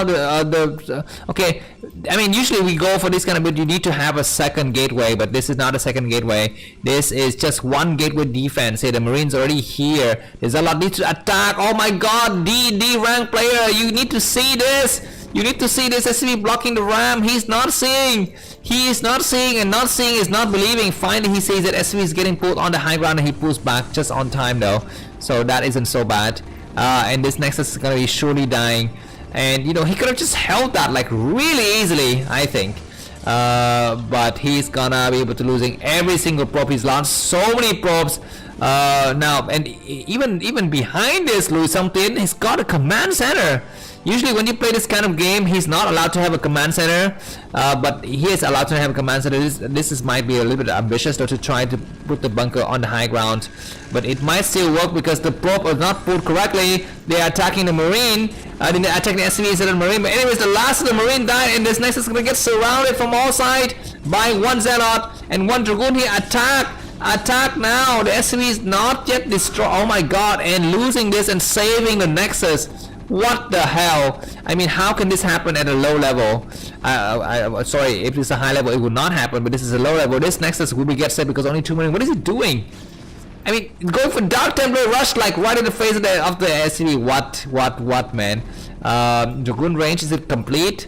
I don't know if he's got money to make Dragoon range or not. I don't know. The enemy though is finally gone for the gas. He's gonna be building engineering bay. Okay, that's a good idea. This Nexus is gonna get destroyed. I feel like he could have just easily held that from both of the players. anyways, he gets on the high ground. He's gonna try to attack some of the SCV, which isn't a bad idea. We have a probe that's gonna be coming out to scout, and now he knows where his enemy is located. We're gonna be seeing a bunker coming up. Engineer bay is almost done, so he's gonna make a second gateway. And do we even have like Dragoon range here? He doesn't even make Dragoon range. Come on. I mean, like, seriously? Seriously, you don't have Dragoon range, you only have Dark Templar? Is that how you play StarCraft? And how can you, oh my god, of course, and getting your Dark Templar build revealed to your enemy, I mean, how, of course now the Dark Templar will not be able to do anything, because turret's gonna be going up. Of course, he will need more than just a single turret. He will need a lot of Marines inside his bunker. He's retreating. That's such a smart move, man. Of course, his enemy doesn't see. You know, a pro gamer would actually come down here and check from time to time whether there's actually something inside the bunker, and there isn't anything. And what is he? He's looking forward to build a command center and just play Batman or something like that. Because actually, I want to go to bed soon. Anyways, Academy coming up. Yeah, this Academy building here is not in. Well, I guess it might work. We shall see. He's gonna need to make another supply depot here just to block this bunker. He can cancel a little bit later. And finally, yeah, this bunker is gonna get destroyed, and Q9 is gonna make his own nexus. He's got double Dark Templar, but his enemy's got everything. Do we see tanks? Okay, finally we have the factory coming up, so the game is gonna reset a bit. And Q9, for some magical reason, doesn't have that much supply difference. I guess he's behind by about 5-6 supply, which is not good. Okay, quadruple Dark Templar, will this work? I mean, this is such a crazy commitment. We would never see a pro gamer do this, but yeah, we see it in this level, and it might be like the best idea in the world, because what does his enemy got? A single bunker with 4 Marine. However, the surface area here is not large enough to place 4 Dark Templars. He's gonna have to come in. Dragoon start to attack. SC need to get pulled now. Dragoon died, but now Dark Templar flying over everything. Oh my god, just 3 Marines remaining. Dark Templar go in, 1 swipe, 2 swipe, 3 swipe, and all of the Marine died. That was a freaking ridiculous execution. That was hilarious. That was so crazy. I never thought that, you know, Q9 was going to come back from this, but he's doing it. He's doing something so crazy. SV holding the ground, attack the turret, and SV needs to get pulled down and get repair. This is ultimately trying to get attack on that Marine, but not able to do so. And the SV is able to hold. The tank comes down and scan. So that's it. GG might be coming up soon. I don't know. I mean, maybe he will not GG because he thinks that he can win. But anyways, this nexus is almost completed. Pros need to get transferred. Just non-stop Dark Templar business. Non-stop Dark Templar business from a Protons player here, which is kind of really fun to watch. We're going to be seeing Vulture now, and with Vulture comes the mines. And with the mines, then it's going to be very difficult, I think, for Q9 to do any kind of activities. He finally transferred pros to his new base. He's got a single Vulture blocking the ramp. His enemy is checking. Okay, do we have your third base or not? Looks like we don't have a third base. And finally, Dragoon range. We're at the 8 minute and 30th second mark of the game, and finally Dragoon range gets started. Oh my god. A lot of Vultures and tanks have to come out, and we have 2 scanners. If Luixongtien wants, he can come over and crush his enemy right now, because he's got enough scan. But he's gonna be able to going out there. He's gonna try to find something. He's gonna lay some mines. He can scan right now and take out this Dark Templar if he wishes to. We're gonna be seeing a blind command center going up here without the support of anything. Just 1 Dragoon and a couple of Dark Templar. Anyways, the Vultures have speed. They start to go in, but will they fly? Able to get on this high ground? We have a cannon. Very nice Dark Templar blocking this area. Probe's gonna be losing their lives here, but at least the cannon will do some damage, which is great. And good defense though by Q9. I thought he would be in a lot more trouble. But what's the next move? He's gonna be going for cannon. Okay, not bad. I would say please rush to Stargate and Arbiters. Robo, god, he's gonna be so much behind. I mean, now he's gonna be with Robo and Observers and Reavers, and that's gonna be so slow. You need to rush to Arbiters and just play blind. Sometimes when you play PvT, you can play blind, meaning you don't even have Observers at all. I mean, at this low level, you can just clear your enemy's minds by just Zealot. I mean, that's the way that, you know, real men do. The boys build Observers. The men just clear the minds with Zealot. I clear the minds with Zealot, man, because I'm a man. So anyways, yeah, supply wise, what do we have here? Q9 is still behind by about 15 supply. A lot of supply difference. between him and the Terran player. So we shall see if you know, the game is gonna go in favor of the Terran player or not. Yeah, looks like probes getting transferred to the new base. So at least for the time being, Q9 is finally secured, you know, the base difference that we normally expect from a Protoss versus a Terran player. He's up by a base. Looks like vultures looking, no, those are not vultures. Okay, those are vultures, but the cannon in the main is doing a good job of protecting the base against any kind of vulture run by. So that's good. Yeah, I would be very sad to see this Protoss player losing a lot of probes to vulture run by. But anyways, Dragoon's clearing out a lot of mines, and these Dark Templars on the field are still doing a lot of work. And Luixongtien is not allowed to expand here. He's got what? He's got 300 APM. He's gonna be finally taking his command center, which isn't a bad idea. More vultures coming out, and this dropship is revealed. The dropship is revealed. Why is Dark Templar not attacking the vultures? I guess he's gonna be able to finally go inside here, but of course the dropship revealed means that the Protoss player need to kind of make a decision. A mind drag, destroying a lot of vultures, which is a great idea. For anyways, the tank, the drop tank's gonna come in here. We have a single cannon, but not so much probe saturation, so that's good. But they fly in anyway. They're gonna be sieging from the low ground. Sieging from the low ground isn't a good decision to make here. You need to siege inside the main, but anyways, it's better than nothing. Vultures have to come out to provide a bit of vision here, and tank need to siege now. We're not seeing the siege tank, and yeah, Dragoon's coming out to clear these units, and we might see the siege now. Looks like the Dragoon's able to see the tank now. One Dragoon died, but that reveals the position of the tank, and the shuttle, excuse me, the dropship loads the tanks up. And why did they attack these random Zelle in the back, and probes are running for their lives. Alright, some Dragoons getting destroyed, but he's gonna be able to finally discover the tanks, and the shuttle loads up. It's gonna be the dropship loads up and go inside the main. What do we have here? Some more forces. Tanks get loaded, but Dragoons and Zelle are in position, so they're gonna get picked up once again. On the other side of the map, we're gonna be seeing some Dragoons, you know, anticipating the dropship to come out. So I feel like Luixongtien is kind of losing a little bit of the seam here. We have a major battle in the middle though. Huge tanks with +1 up and weapons upgrades, and Protoss with +1 armor, and they melted like, I don't know, like nothing before. We need to have some Zealot with bomb here, and looks like these tanks don't have any kind of support from Goliaths or turrets, so that might be some easy victory for the bombing. But we need to see some mines getting dragged into the tanks. It looks like the tanks are pushing forward hard. Dragoon's gonna have a slight high ground advantage on this side.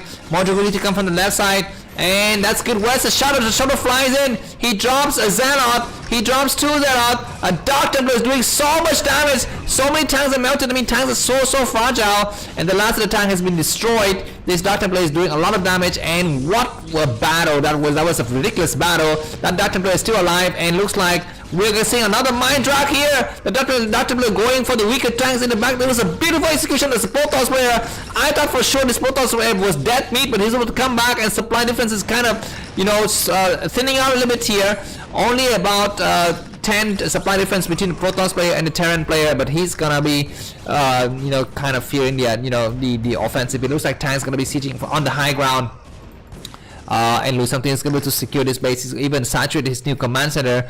What can Protoss do? Does he have Stargate? He doesn't have Stargate. He's playing, you know, like he's playing like best here. He's playing with just Zealot, Shadow, High Templars, and I guess the Storm at some point. That's great. Vultures coming out, looking for the harassment, looking for that probe at the 3 o'clock base. He's going to be able to find it, which is great. And yeah, that base will not be able to go up, and Protoss 3 base against 4 base Terran is not good. What do we have? A Dragoon inside a drop? I've never seen a drop that has a Dragoon inside it, but anyways, I guess now we do.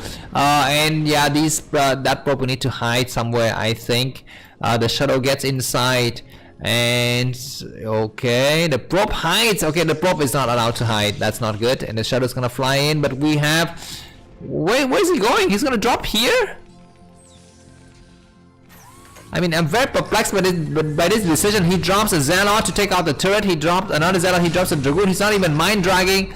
He's got forces. Okay, he's got forces on the other side. He's trying to break this area, which is great. Mind drag, the tank get destroyed, and it's gonna be better to cancel this command set, or maybe it's not gonna be better to cancel this because he still got more tank in the back. The Dragoons are clearing out so much forces. Observers are not in the field though, so these minefields are being a very big obstacle to the Dragoons movement. They're gonna walk right through the minefield. Zelle need to kind of stream forward and clear the mines. He does move over with Zelle and clear some units.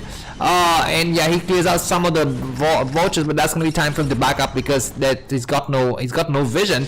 Anyways, more Zealots streaming through, and now the rest of the Zealots gonna eat more mines, but tanks in the back will be able to support.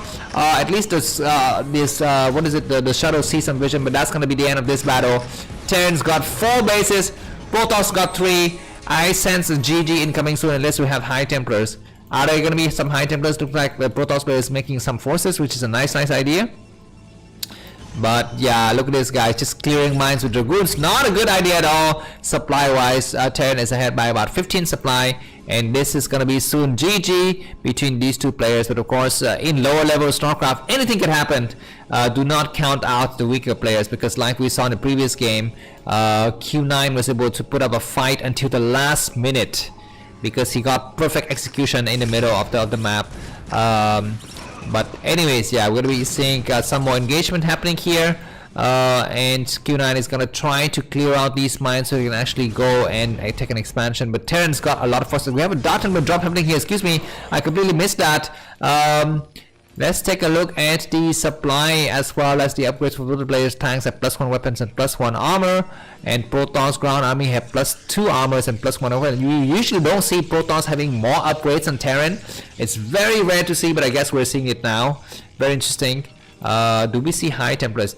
I mean, what, you built the Templar archive, but you don't build High Templars. Only now you research Templar Storm, and you need more gateways. I think with 3 bases you need more than just 6 gateways. Yeah, but anyways, at least the observers are in good position here, and Luixongtien is scanning in the critical location just to check what his enemies got, and he sees what he needs to see. He's gonna take another base at the top left of the screen. He's got so many bases everywhere, and now he's gonna do a huge push. I think he's waiting for his +1. He's not even upgrading anymore. I don't understand why. You need to be constantly upgrading the Terran army. But anyways, now these vultures gonna be able to claim the high ground a little bit though. The tank's gonna be on the low ground. Do we have another shuttle? Looks like the shuttle is gonna fly over with 4 Zealot, which is great. Tanks in the back are very strong, but Zealot need to get dropped now. The Zealot, he's dropping some Zealot in the middle of the tank line, which is great, driving the tank's power, firepower back, but the Dragoons in the front gets melted like butter. And it's gonna be time for the Dragoons to back down. They do back down, so that's good. And waiting for the support of more Zealot. The shuttle is alive. The shuttle need to get pulled back and saved.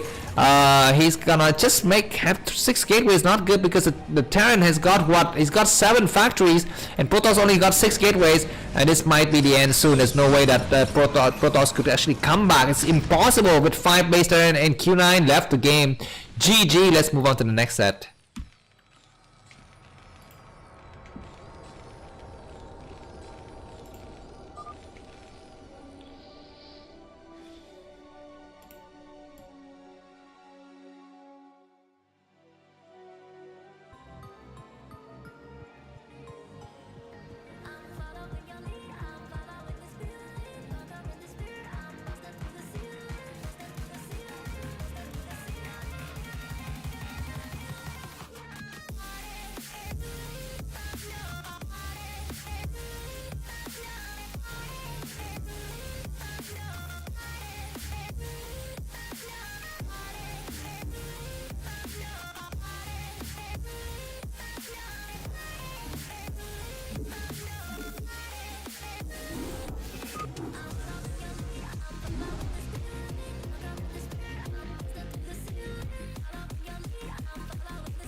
Alright guys, this is Starcraft and let's move on to the second set and the second match. This is going to be played between Luixongtien and Q9 and the map is New Dark Origin. Let me remind you that Luixongtien is an A-class player on Battle.net and Q9 is a D-class player, but it seems to me like the difference was not that large in the previous encounter between these two guys. But anyways, this second set is going to be played on the map New Dark Origin. This map is also an ASL map, ASL Season 17 map. With Luixongtien spawning at the top left corner of the screen in the purple color and Q9 spawning at the bottom right in the yellow color. Yeah, I'm just very pleasantly surprised to see that, you know, we have these kind of really crazy turnaround of events from the players here. I would have thought that, you know, a Terran player with, you know, 2 more bases and like 30 more supply would definitely win, but that turns out to not be the case. But of course the supply differences, the advantages kind of compile over time. But anyways, this is going to be a brand new game. This is a 2-player map, so both the players know exactly what the other guys got, so we might see some early cheeses. Looks like Q9 is gonna save up his minerals to go for an expansion. So 12 Nexus twice in a row against Terran. I mean, that is interesting, and let's see if Luixongtien is gonna be able to come out and scout. He goes and makes, so he's gonna check his own base first to see if there's any kind of hidden stuff. There isn't, and he's gonna be able to finally go out there. He checks this other side. Oh my god, he's just scouting, but he's checking for his enemies, you know, a chance to cheese him, but there isn't anything, whereas Q9 is gonna go for a quick expansion here. So that is already so much damage done. Now the question is, you know what, in the previous game we saw that, you know, even though Luixongtien has scouted the enemy very late, he was able to do a lot of damage with the SCV pool because execution from the defender from Q9 was so terrible. He's checking everywhere. He just want to make sure that he's not getting, you know, spanked in, you know, in the butt, but he's not. And finally now he's gonna be able to go out there and see the Nexus. And what is his reaction? He's just making some Marines for now. He's not taking gas, which means he's gonna be gearing up for an expansion. Zelle is not yet here though, so we are not gonna be able to see any kind of defending units anytime soon, but we will see some SCVs and Marines getting put. For now, a single Marines coming out. The SCVs, I think the SCV pool will happen a little bit later, not just yet, but we might see it happening soon. Looks like Luixongtien is going to take his command center first, and then he's going to pull the SCV later. Very interesting. Usually we don't see pro gamers take a command center and then pull the SCV. Usually we'd see them pull them right away, because if they don't put them right away, it would not succeed. Yeah, but anyways, the commands, the bunker is going to go up. This bunker is a little bit too early. He's going for a very early bunker. Because the probe can get pulled very quickly to can deny it. Do we have SCV coming out? We're not seeing SCV coming out, so just a single Marine and the bunker is not allowed to complete, and the Marine's he's gonna try to attack. Let's see how fast is the reaction from Q9. He needs to react fast. He's reacting okay, and he's not gonna be losing anything. The Zelle is gonna be able to get on the high ground. However, the SCV is gonna complete the job. No, he doesn't complete the job, and the game is gonna reset. So that was a good trade-off there by Q9. He didn't lose much though by the end of, you know, probes and lost mining time and so forth. So that's good. What is it? Why is it we have a probe here? We have a sit-up a dune. What? Sit-up a dune here, right in the face of the scouting SCV. That's hilarious. And it's gonna get scouted. For sure it's gonna get scouted. Yeah, it gets scouted. And what is gonna be his reaction here? It's gonna be Robo. Yeah, the SCV goes back in. So these kind of builds, I mean, please just stop making those kind of builds, man. Engineering being going up right away. So Q9, I mean, he's got a single build in PvP, which is 2 gateway going for Nexus expansion, and against Protoss, against that he's got a single build as well, which is the 12 Nexus, and then going for quick sit of a dune, and that's it. I mean, very funny that these builds work. Of course, this is the first game between the players, so if they were able to study each other's moves and prepare themselves for the next match, then it might be something interesting in the next match. But anyways, yeah, we're gonna be seeing a bunker getting set up here just to be completely safe, and Dark Templar Archive getting created.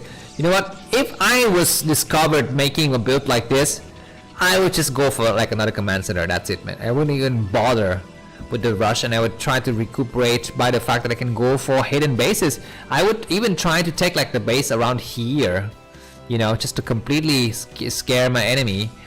Supply depot covering Luixongtien is showing to us that he's a kind of a very, very clever player. He's covering everything. He's making sure that, you know, there's no angles that his enemy can get inside the base here, and we're going to be seeing Dark Templars getting made now. Why do you even proceed with the rush when you see that? And making cannon at home? I mean, this player is the king of cannons. He loves making cannons everywhere. My god! My god, you're playing so mechanically. You need to kind of think about what your opponent is doing and react to that, and not just, you know, build things by like a robot, I think. But anyways, yeah, we're gonna be seeing hopefully we get better defense from Luixongtien this time than the last time around. He might be even build a freaking barracks here, or build something and not complete it. For example, you can build a barracks but don't complete it, and you can cancel it later. Anyways, that'll start to come out now, and Dark Templar and Dragoons, and the battle will start. And yeah, this is a nice idea. Build a supply depot but don't complete it, and you're gonna be able to hold it just fine. Next base going up for Q9. That is the right idea, man. You either don't attack and just go for the expansion, and try to play using the advantage that you got from the, you know, the very, very nice units. Okay, you know, taking out this you know, patch is a good idea. You need it to clear stuff later to make an expansion there. All right, more Dark Templar coming out. We see some turrets getting set up inside of Luixongtien's base because he doesn't know what his enemy could be making. It could be anything. It could be, you know, very, you know, fast shadow with Dark Templar. It could be just, you know, switching back into Reavers. Of course, at these low levels, I rarely ever see Shadow and Reavers and then switching back in. Excuse me, Dark Templar and then switching back to Shadow and Reavers. Only in the pro gamers I've seen that kind of you know, strategies being used. Yeah, but anyways, looks like Luixongtien is going to be staying at home, just protecting everything. He's going to be better for him to even build some turrets inside the main. He's sieging up. Where is he sieging at the expansion, which is a great idea. And it looks like Q9 is gonna start to transfer probes towards the new base. He's making more forge. I mean, something that Q9 does nicely is upgrades. I mean, he upgrades so quickly. He upgrades even more and faster than what a Terran player has. So I really like that variation. We don't see fast Protoss upgrade in PvT in pro gamers, but we see it here. So that's something that I really enjoy. Of course, you know, better upgrade is better for the Protoss player. But anyways, looks like Luixongtien might be ready to lift everything and go out and start to kill stuff here. Dark Templar coming out. Usually a pro gamer would scan right here, but he's not scanning. Vulture with speed coming through. Some cannons are getting ready, and probes are not transferring. What is he doing? He's gonna load up 4 Dark Templar to go. Oh my god, probes getting caught in the action. But anyways, some of the probes are going back, which is good. Zelle need to actually go out here and clear the mines here. Probes getting transferred and getting lost in the action. Do we have a drop? We are waiting. Wait, what? He made 4 Dark Templar, but he didn't drop them anyway. He didn't even have a shuttle. And this base is not allowed to mine. Go out there and clear the mine with your Zealots, man. I would say, yeah, but anyways, he's just stuck in here.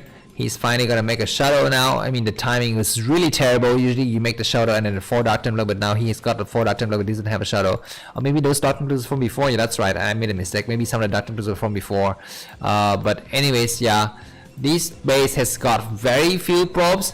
We have a drop incoming with tanks. And they're gonna fly right in. There's a cannon in here, which is a good idea. So these tanks, well, they're gonna be shelling from the high ground. It isn't a bad idea, but this base is not saturated, so the damage done is not yet that much. But 4 vultures might be able to do some great damage, though. Dragoons start to come in. Looks like the vultures are not in position to intercept. They are in the position for intercept now. But one tank's gonna fall. This mine though is gonna take out a lot of Dragoons. No, looks like we're gonna be having the Dark Templar dropping on top of the tank. Oh, I don't know. He's not dropping. He's going somewhere else. But it's gonna be just enough to clear the tanks here. But we have a random tank coming out here. That tank's gonna drag the mine into the tank and take out the vulture, and the tank at one level is a good shot. That the shuttle needs to do some crazy damage, and probes need to get transferred to the new base soon. He's gonna get ready. Do we have like some kind of defensive? We have 2 turrets, which might be just enough, and we have some scanners. So the scanners will clear out those units here, and this tank just walk randomly in here. Not so sure what is the purpose. The shuttle will fly in now, and it's gonna be flying past 1 turret. He lands all 4 of the Dark Templar and starts to take out a lot of forces, excuse me, a lot of stuff here. 1 SCV destroyed, 2 SCV destroyed. They need to take out the command center. No, 1 goes in here to clear the mines and do some mine drag. That tank is damaged, and that tank is still alive, but this Dark Templar is going to be able to take out that tank, I think. Alright, that tank dies. And with it, the other units are dead as well. This Dark Templar is going to try to mind drag some more forces. Yeah, and clear out 2 vultures. This is a great move. I never thought that a 4-10 Dark Templar drop against a Terran would work that well, but it does. Anyways, this base finally have some more probes in it. You need to really transfer probes to there and go for an expansion, I think, at some point. But anyway, supply-wise, Terran is on even supply, even more than Protons, so I fear for Protons player here. I think the game is gonna swing into the favor of the Protons player very soon here. Alright, looks like Luixongtien, the Terran player, is gonna start to transfer SCV to his new base. He needs to transfer now. Yeah, he does. What is the next move for Protons? I mean, does this guy know how to play Arbiters against Protons and doesn't know how to play Arbiters against Terran? Because he didn't make Arbiters in the previous game, but he made Arbiters in the game against Protons. So maybe just trying to have some fun or something like that. But anyways, yeah, some gateways coming up, and we might have the Protoss attacking from the high ground coming down here. A Shadow get caught in the middle here. There's no Dragoon to intercept. There are some Dragoon to intercept, and that Shadow is gonna die.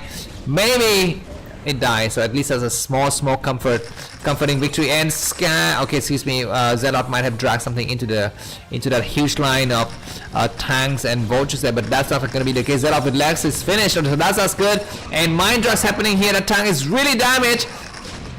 And it does clear out. This Proton's push is quite scary. I thought it would not be able to do that much damage, but it does because the tanks are not actually siege in the right position here. And he needs to unsiege now, but he's slow to react. He's like repairing his command center, which isn't a bad idea. And now the Dragoons get pushed back, but go for an expansion. During this time, you have 1,000 minerals in the bank. You need to go for the expansion now. Is he gonna make a Shadow? Yeah, looks like he's gonna make a Shadow. It's up to do some Templar drop, which isn't a bad idea. And find that Stargate is being made. That's good. You really need to play Stargate against against Terran here. Alright, these Dragoons forces are still buying a lot of time and holding this high ground captive.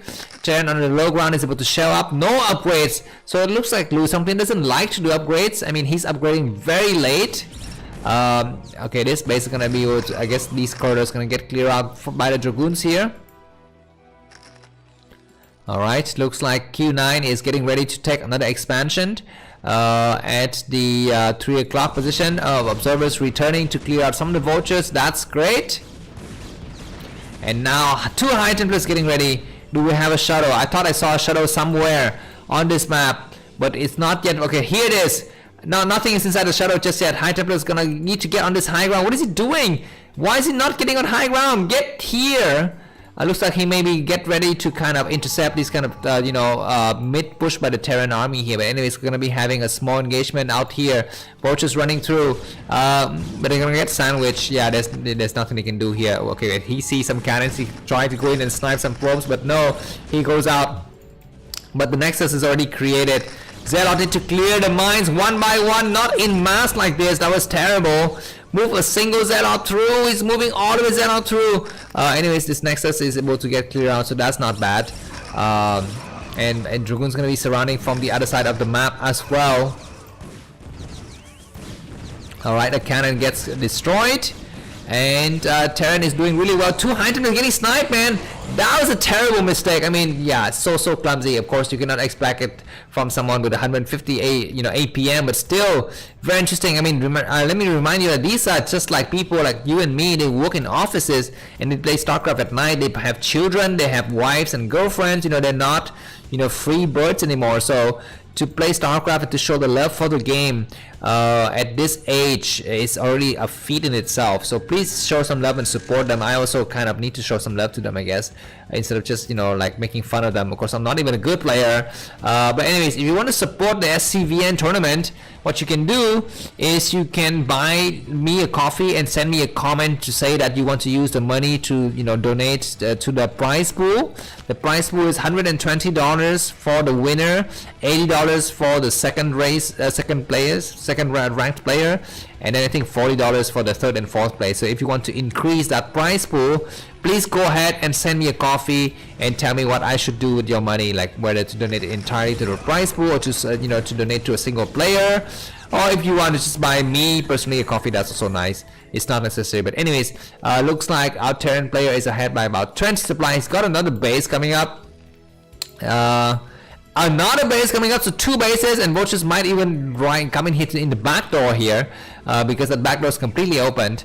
And where's the Protoss army? I mean, why are you placing your army here and nothing in the center? Anyways, the first arbiters of the game is out, so the game might swing back in favor of Protoss at some point. A second Stargate coming out. Okay, this is getting traditional, in the way of Protoss business here. A lot of tanks and science vessels and vultures come out, and we have an arbiter. We might have some EMP or stasis happening with the science vessels. Has got a lot of energy. Do we have the upgrades finished though? Let me take a look. I don't know. Okay, listen, we don't even have the add-on on that. Okay, Xenon surrounding from the other side, but not able to clear things out.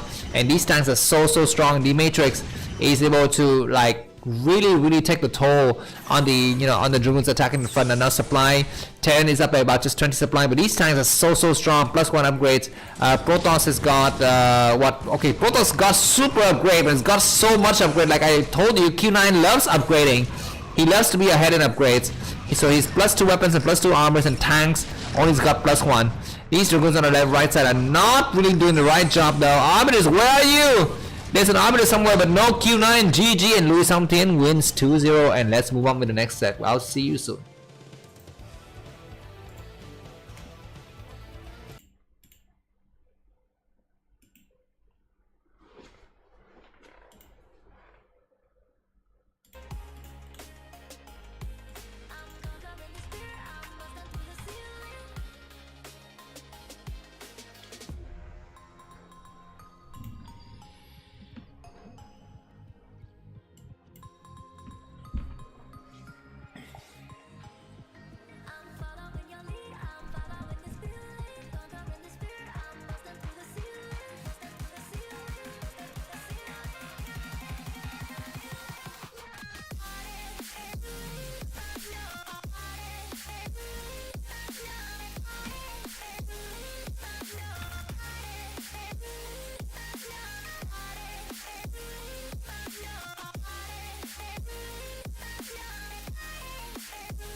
Alright guys, we're back with the third set, the third match actually of today's games. It's going to be the final match, the final best of 3, and we're going to be having a Protoss versus a Terran player. So Bemoc won the first game against Q9.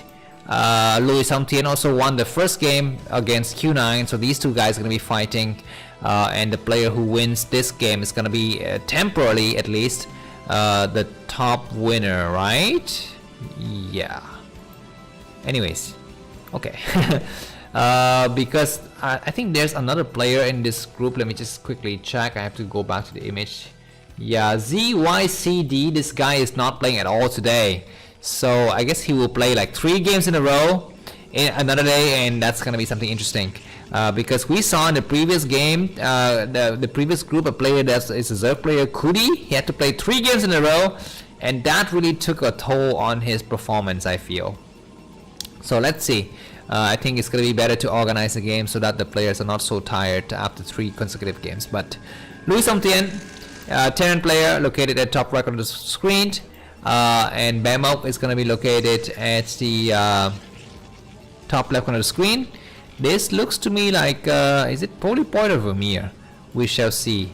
Yeah, it looks like Vermeer. But yeah, anyways, Luixongtien, the Terran player, is an A-class player. Bemoc, the Protoss player, is a B-class player. So there should be less of a difference in skill level between these two players. And we shall see in just a second here. Looks like very standard builds for both of these players. No crazy 12 Nexus like before. I mean, 12 Nexus, come on. Well, I mean, that just like that's not standard stuff. Yeah, but anyways, we're gonna be having what now? None of the players are scouting. It looks like it's gonna be our Terran player who goes out to scout first. He's gonna be scouting in the right direction. That's good for him. Whereas his opponent is not yet scouted. Okay, he's scouting now and he's scouting in the wrong direction. So he should expect that his opponent is located somewhere else. Yeah, I definitely need to expect that. Because he will not, I mean, he didn't see the SCV on the way out, so the SCV arriving now should signal to him that his enemy is located at the top right, and he shall, I guess, return to that area soon at some point.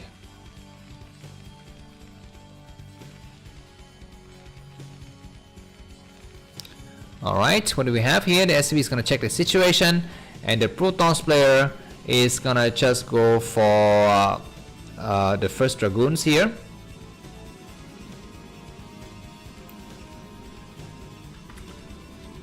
Alright, the first Dragoon is being made. In the Terran base, we see the factories getting set up and only one SCV on gas, which signals to me that we're going to be seeing a command center coming up. This is a slightly conservative build here. Usually the Terran player might try to go either gasless expand, you know, and try to gain a bit more advantage economically by placing some kind of bunker in here to defend, but he's not going to do that this time. Dragoon checking out the situation inside of his main. He's going to be gearing up for an expansion. He's got 400 minerals and he goes for a fast expand. So this is a slight economic advantage going to Protoss, but that's gonna be just up to you know, how he executes against the Vulture attack. It looks like the Vulture is being made now. Bunker coming up though for our Terran friend Luixongtien. He's gonna try to be a little bit more careful.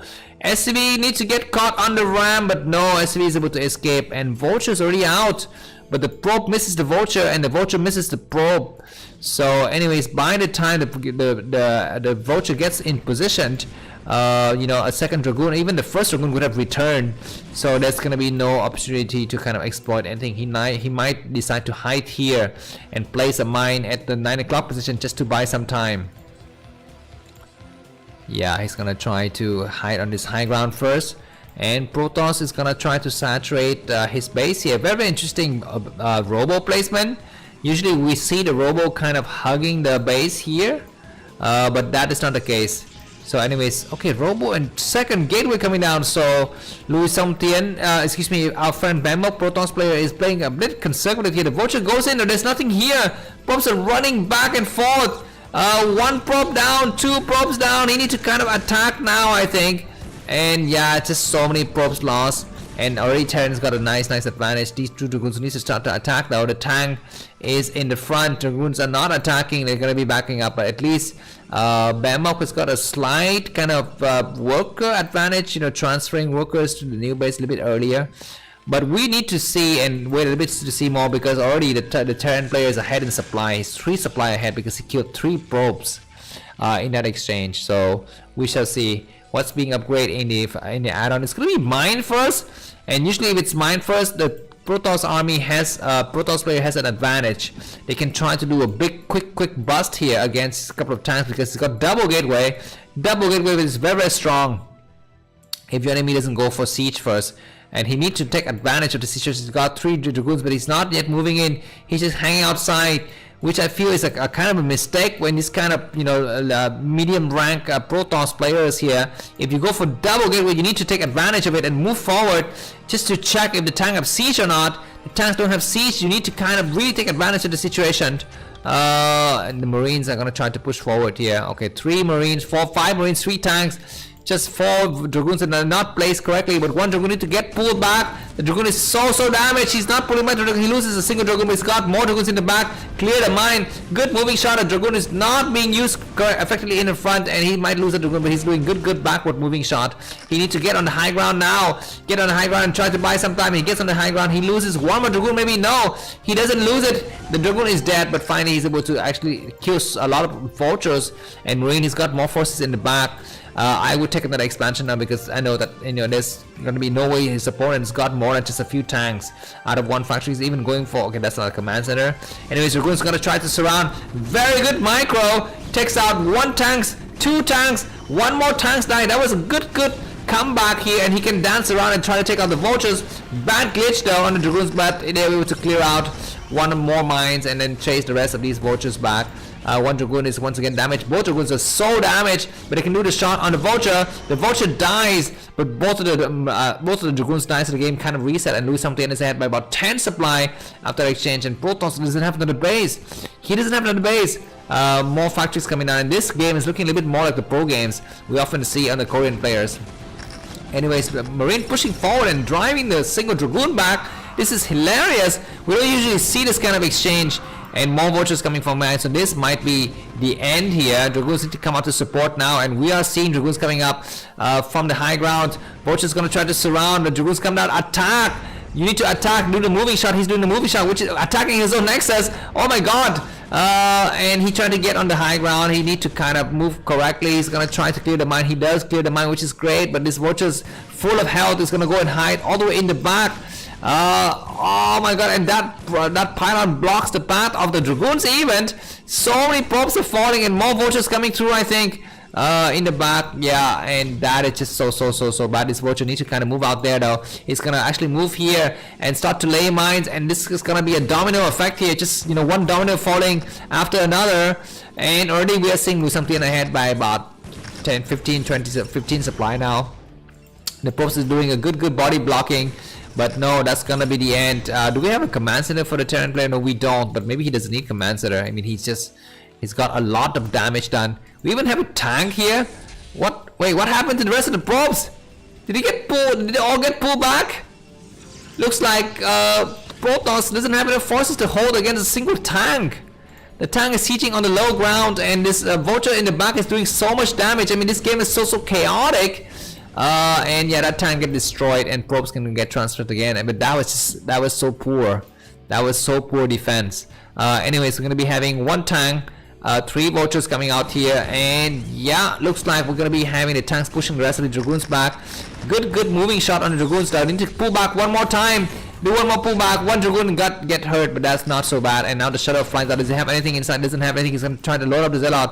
At least the timing of the Zealot, and the Shadow is good, but these vultures are doing so much damage, and there's nothing in the new base. This new base got very few probes, and we're gonna be seeing a mine drag on the tank though. Clearing something. The Shadow gets attacked by the turret. That's terrible. These Dragoons are not doing any kind of attack, and the tank's gonna be sieging here, and the game, I fear, is gonna be ending soon. There's very few ways for Protoss friend to win here. Zealot with leg at least comes down south, and even vultures get on the high ground. What the heck? I mean, by the way guys, if you guys are watching this, I mean, this is terrible building structure because it leaves so many holes. You need to build a pylon here, and then something to block this area so vultures cannot run by. I mean, this is like this kind of really basic mistake, I think. And this vulture is gonna drag more mines into the probe line. Anyways, this Nexus is almost dying here. Tank sieging like in perfect formation. At least this base has some probes, so that's nice, but the game is gonna end soon. Looks like Bemoc is no match for our Terran French Luixongtien. He's ahead by about 30 supply. He's got a command center out here, and yeah, 5 tanks clearing all of these areas. Probes have to run for their lives. Dragoons are not even being made correctly, and they kind of get rallied in the wrong area, eating a lot of mines, and more vultures getting back. You need to block this area with a pylon or something like that, but Bemoc GG, and the Terran guy Luixongtien wins another game. Let's see you in the next set.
Hi guys, this is Starcraft and welcome back to the second set in the encounter between Bemoc and Luixongtien. Terran versus Protoss as part of SCVN 2024 spring season, Series B, Group A, Day 1. I mean, there's so many levels. I mean, there's what? Tournament name, right? SCVN, the year 2024, the season, spring. And technically we have the stage, which is the group stages, because we have the double elimination bracket stage coming up. And in the group stages we have 3 groups, and this is going to be group A, and it's day 1 because there's day 2. And then in day 1 there's 3 matches, so this is the 3rd match and this is the 2nd set in the match. I mean, it's just so many levels of complexities, and I apologize for that. But anyways, this game is going to be played on the map Polypoid with Bemoc, Protoss player at the top right corner of the screen. He's a B ranked player, and Luixongtien, he's a Terran, A ranked Terran player in the orange color, yellow color, I guess, not orange, at the bottom right corner of the screen. And we are gonna be seeing some cheese. That's right, some proxy gateway being produced in the middle of Polypoid. We actually don't see that much cheese on Polypoid, because actually not many people know about this kind of cheese. I mean, I don't know that you can build stuff in the middle of Polypoid, man. I didn't know that. And for like the longest time, I thought that you cannot build it on maps like Fighting Spirit. Yeah, of course you can build stuff in the middle, but I never thought you could build stuff in the middle of Polypoid. But anyways, yeah, there is double gateway coming up, and let's see what is the scouting pattern and timing for Luixongtien. Single gateway though. This is not double gateway proxy. I was a little bit kind of surprised that he built a gateway. He didn't go for scouting right away. He built a gateway and he kind of stayed around here for some times. Maybe he didn't practice this build or something like that, but he's gonna be able to check the top left corner. He doesn't see anything. He's gonna maybe go back and make another gateway here, or he might just this is gonna be a 1 gate. What? 1 gate with gas? Okay, he's gonna make a Zealot and then he's gonna transition back into Dragoons. How does that work? I don't really understand how it works. He's going for gas. Okay, I guess he's just trying to do some kind of really early aggression against his enemy, and then he will back down and just go for gas or something like that. But anyways, this probe will see the SCV coming out here. Need to attack. He's not attacking.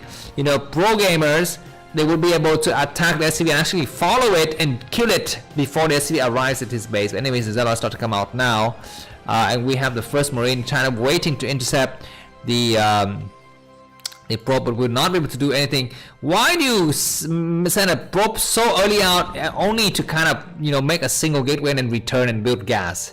That is just so much money wasted for nothing. Anyways, this Zealot might be able to do some damage. The second Zealot is coming in through. Do we have a third Zealot? We do have a third Zealot.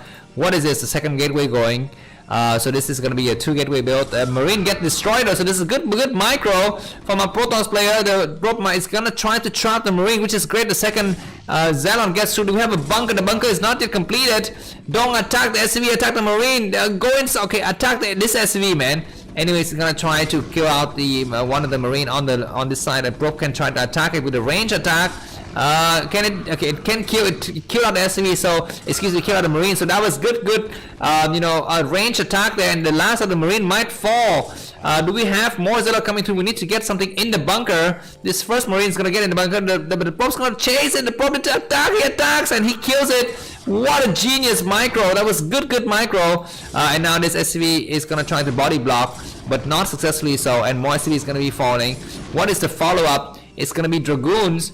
Where's the scouting SCV? The scouting SCV is stuck all the way here. This is definitely not pro gaming level, but anyways, yeah, more units getting destroyed here, and Bemoc is actually having a nice advantage. But the thing is, his enemy's got a command center, and he's already started mining for it. He's even started mining gas. So I mean, it feels like he's kind of losing steam a little bit. We have Dragoons. Okay, the first Dragoons are coming out. Core is about halfway done, so at least he's gonna be able to pound at his, you know, his enemy's bunker. This SCV need to go and scout. He needs to go and scout. He's gonna go and scout now, and the timing of the SCV looks like he's gonna be able to get in, because the next Dragoon is not yet created for a long time. This Dragoon is gonna go on high ground, but it dies. Terrible execution. Nice idea, but terrible execution. And yeah, this SCV is gonna go all the way in here. It's gonna be relieved to find that his enemy he doesn't have an expansion, and he's gonna be relieved to find that his enemy is built another gateway. So 3 gateway. Another SCV go out to scout. What are you doing, man? What are you doing? I mean, why are you moving instead of A attacking? Anyways, Dragoons are in position to, what is it? Oh, what? Impossible. You cannot do this. This doesn't work in real life. It only works in movies. Walking 2 Dragoons right through an SCV surrounding. Oh my god, make a terrible mistake. And now Marine's gonna try to attack the Dragoons. He's doing some nice, you know, dancing shots. But that's it. I think GG is going to be incoming. Luixongtien is ahead by about 10 supply now. 2 more Dragoons coming through, unless there's something inside this bunker. It might be some crazy attack. Okay, at least that's a good thing that he's able to drive the rest of the Marines back. And now only 1 Marine in the bunker. He's going to be able to attack it from the other side. He's going to try to get inside. What is he doing? He goes through, but he's going to get surrounded once again. Do we have another Dragoons in the back? No, the Dragoons get destroyed already. And now it's going to be Dragoons in the SCV line. The SCV is going to try to body block. Dragoons trying to back up into the middle line. We have a tank. We're going to be having that first time, but the first tank is so far away.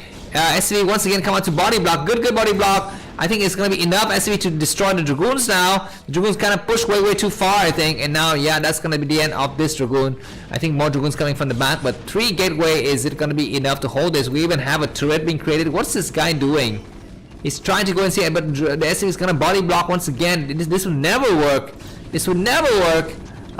More Dragoons trying to walk through, but of course this area is not Dragoon, you know, free. There's no movement that can be allowed here. The tank comes out and destroy the damaged Dragoons, and that's going to be the end of the game, guys. Supply wise, Luixongtien is going to be ahead by about 2 supply. Robo 1 gate. I mean one basing hard. The Protoss player he doesn't like to expand in this game. He wants completely finished, of course. You know, that's possibly the only way he can finish the game, because there's no way he can go and make an expansion now. He's going to be so much behind, and Dragoon go out and check out the situation. He's going to be able to attack the bunker. He sees 1 tank and a turret, making a robo now, like so late. Is he going to go for an expansion? He's going to go for an expansion. But if you go for an expansion, you needed to go for an expansion before your robotics, I feel. Now he's got what is this, 6 Dragoons here. 1 in the back, 7, 1 in the back, 8 Dragoons against 2 siege tanks. Impossible, man, impossible. Terran's gonna be able to win easily in any fight, and oh my god, he's building pylons. I think he's waiting to load a shuttle with 2 Zealot, and he's making, okay, if he make double shuttle would be terrible. He's making some Zealot. He's waiting for the side to kick in so that he can build more Zealot. He's gonna make 3 Zealot out of these 3 gateways, and he will load them into the shuttle and hope to, you know, just pray for the best here. Okay, we have turrets on the high ground. We don't have a scanner. How does the Terran player know what his enemy's gone for? I guess just instinctively he's thinking about that. Anyways, Dragoons tank's gonna start to go out on the high ground. This is a mistake. You do not need to go out. You do not need to go out at all. But let's see. Anyways, Dragoons on the high ground and Zealot getting, you know, ready as well. Tanks are gonna start to siege, and let's see. We're gonna be having the barracks floating and providing a little bit of vision. And Bemoc's gonna get shelled from the low ground by the tanks. He pulls back. He's got enough forces to hold this, I think. Yeah, and that barracks should, you know, just tell, you know, signal to his tanks that there's just a lot of ground forces waiting outside. Vultures running by. They're gonna try to lay some mines here. Maybe no, they don't. But they're gonna be able to run right through just a single Zealot. You know, walking right to the minefield. At least he's able to clear 2 mines and still survive. Oh my god, you need to block this area now. Vultures fly in. Do we have any kind of, oh my god, nothing inside. Nothing inside. And probes are running for their lives. Do we even have a shadow? What is he doing? Yeah, do we, okay, at least we have a Zealot. Zealot can do something. He's not even attacking. He's gonna try to attack in the front, and shadow is flying in. He think he can just win like this, but it's impossible. GG coming up. So if you like the cast, buy me a coffee, and I will see you in the next group. Bye bye.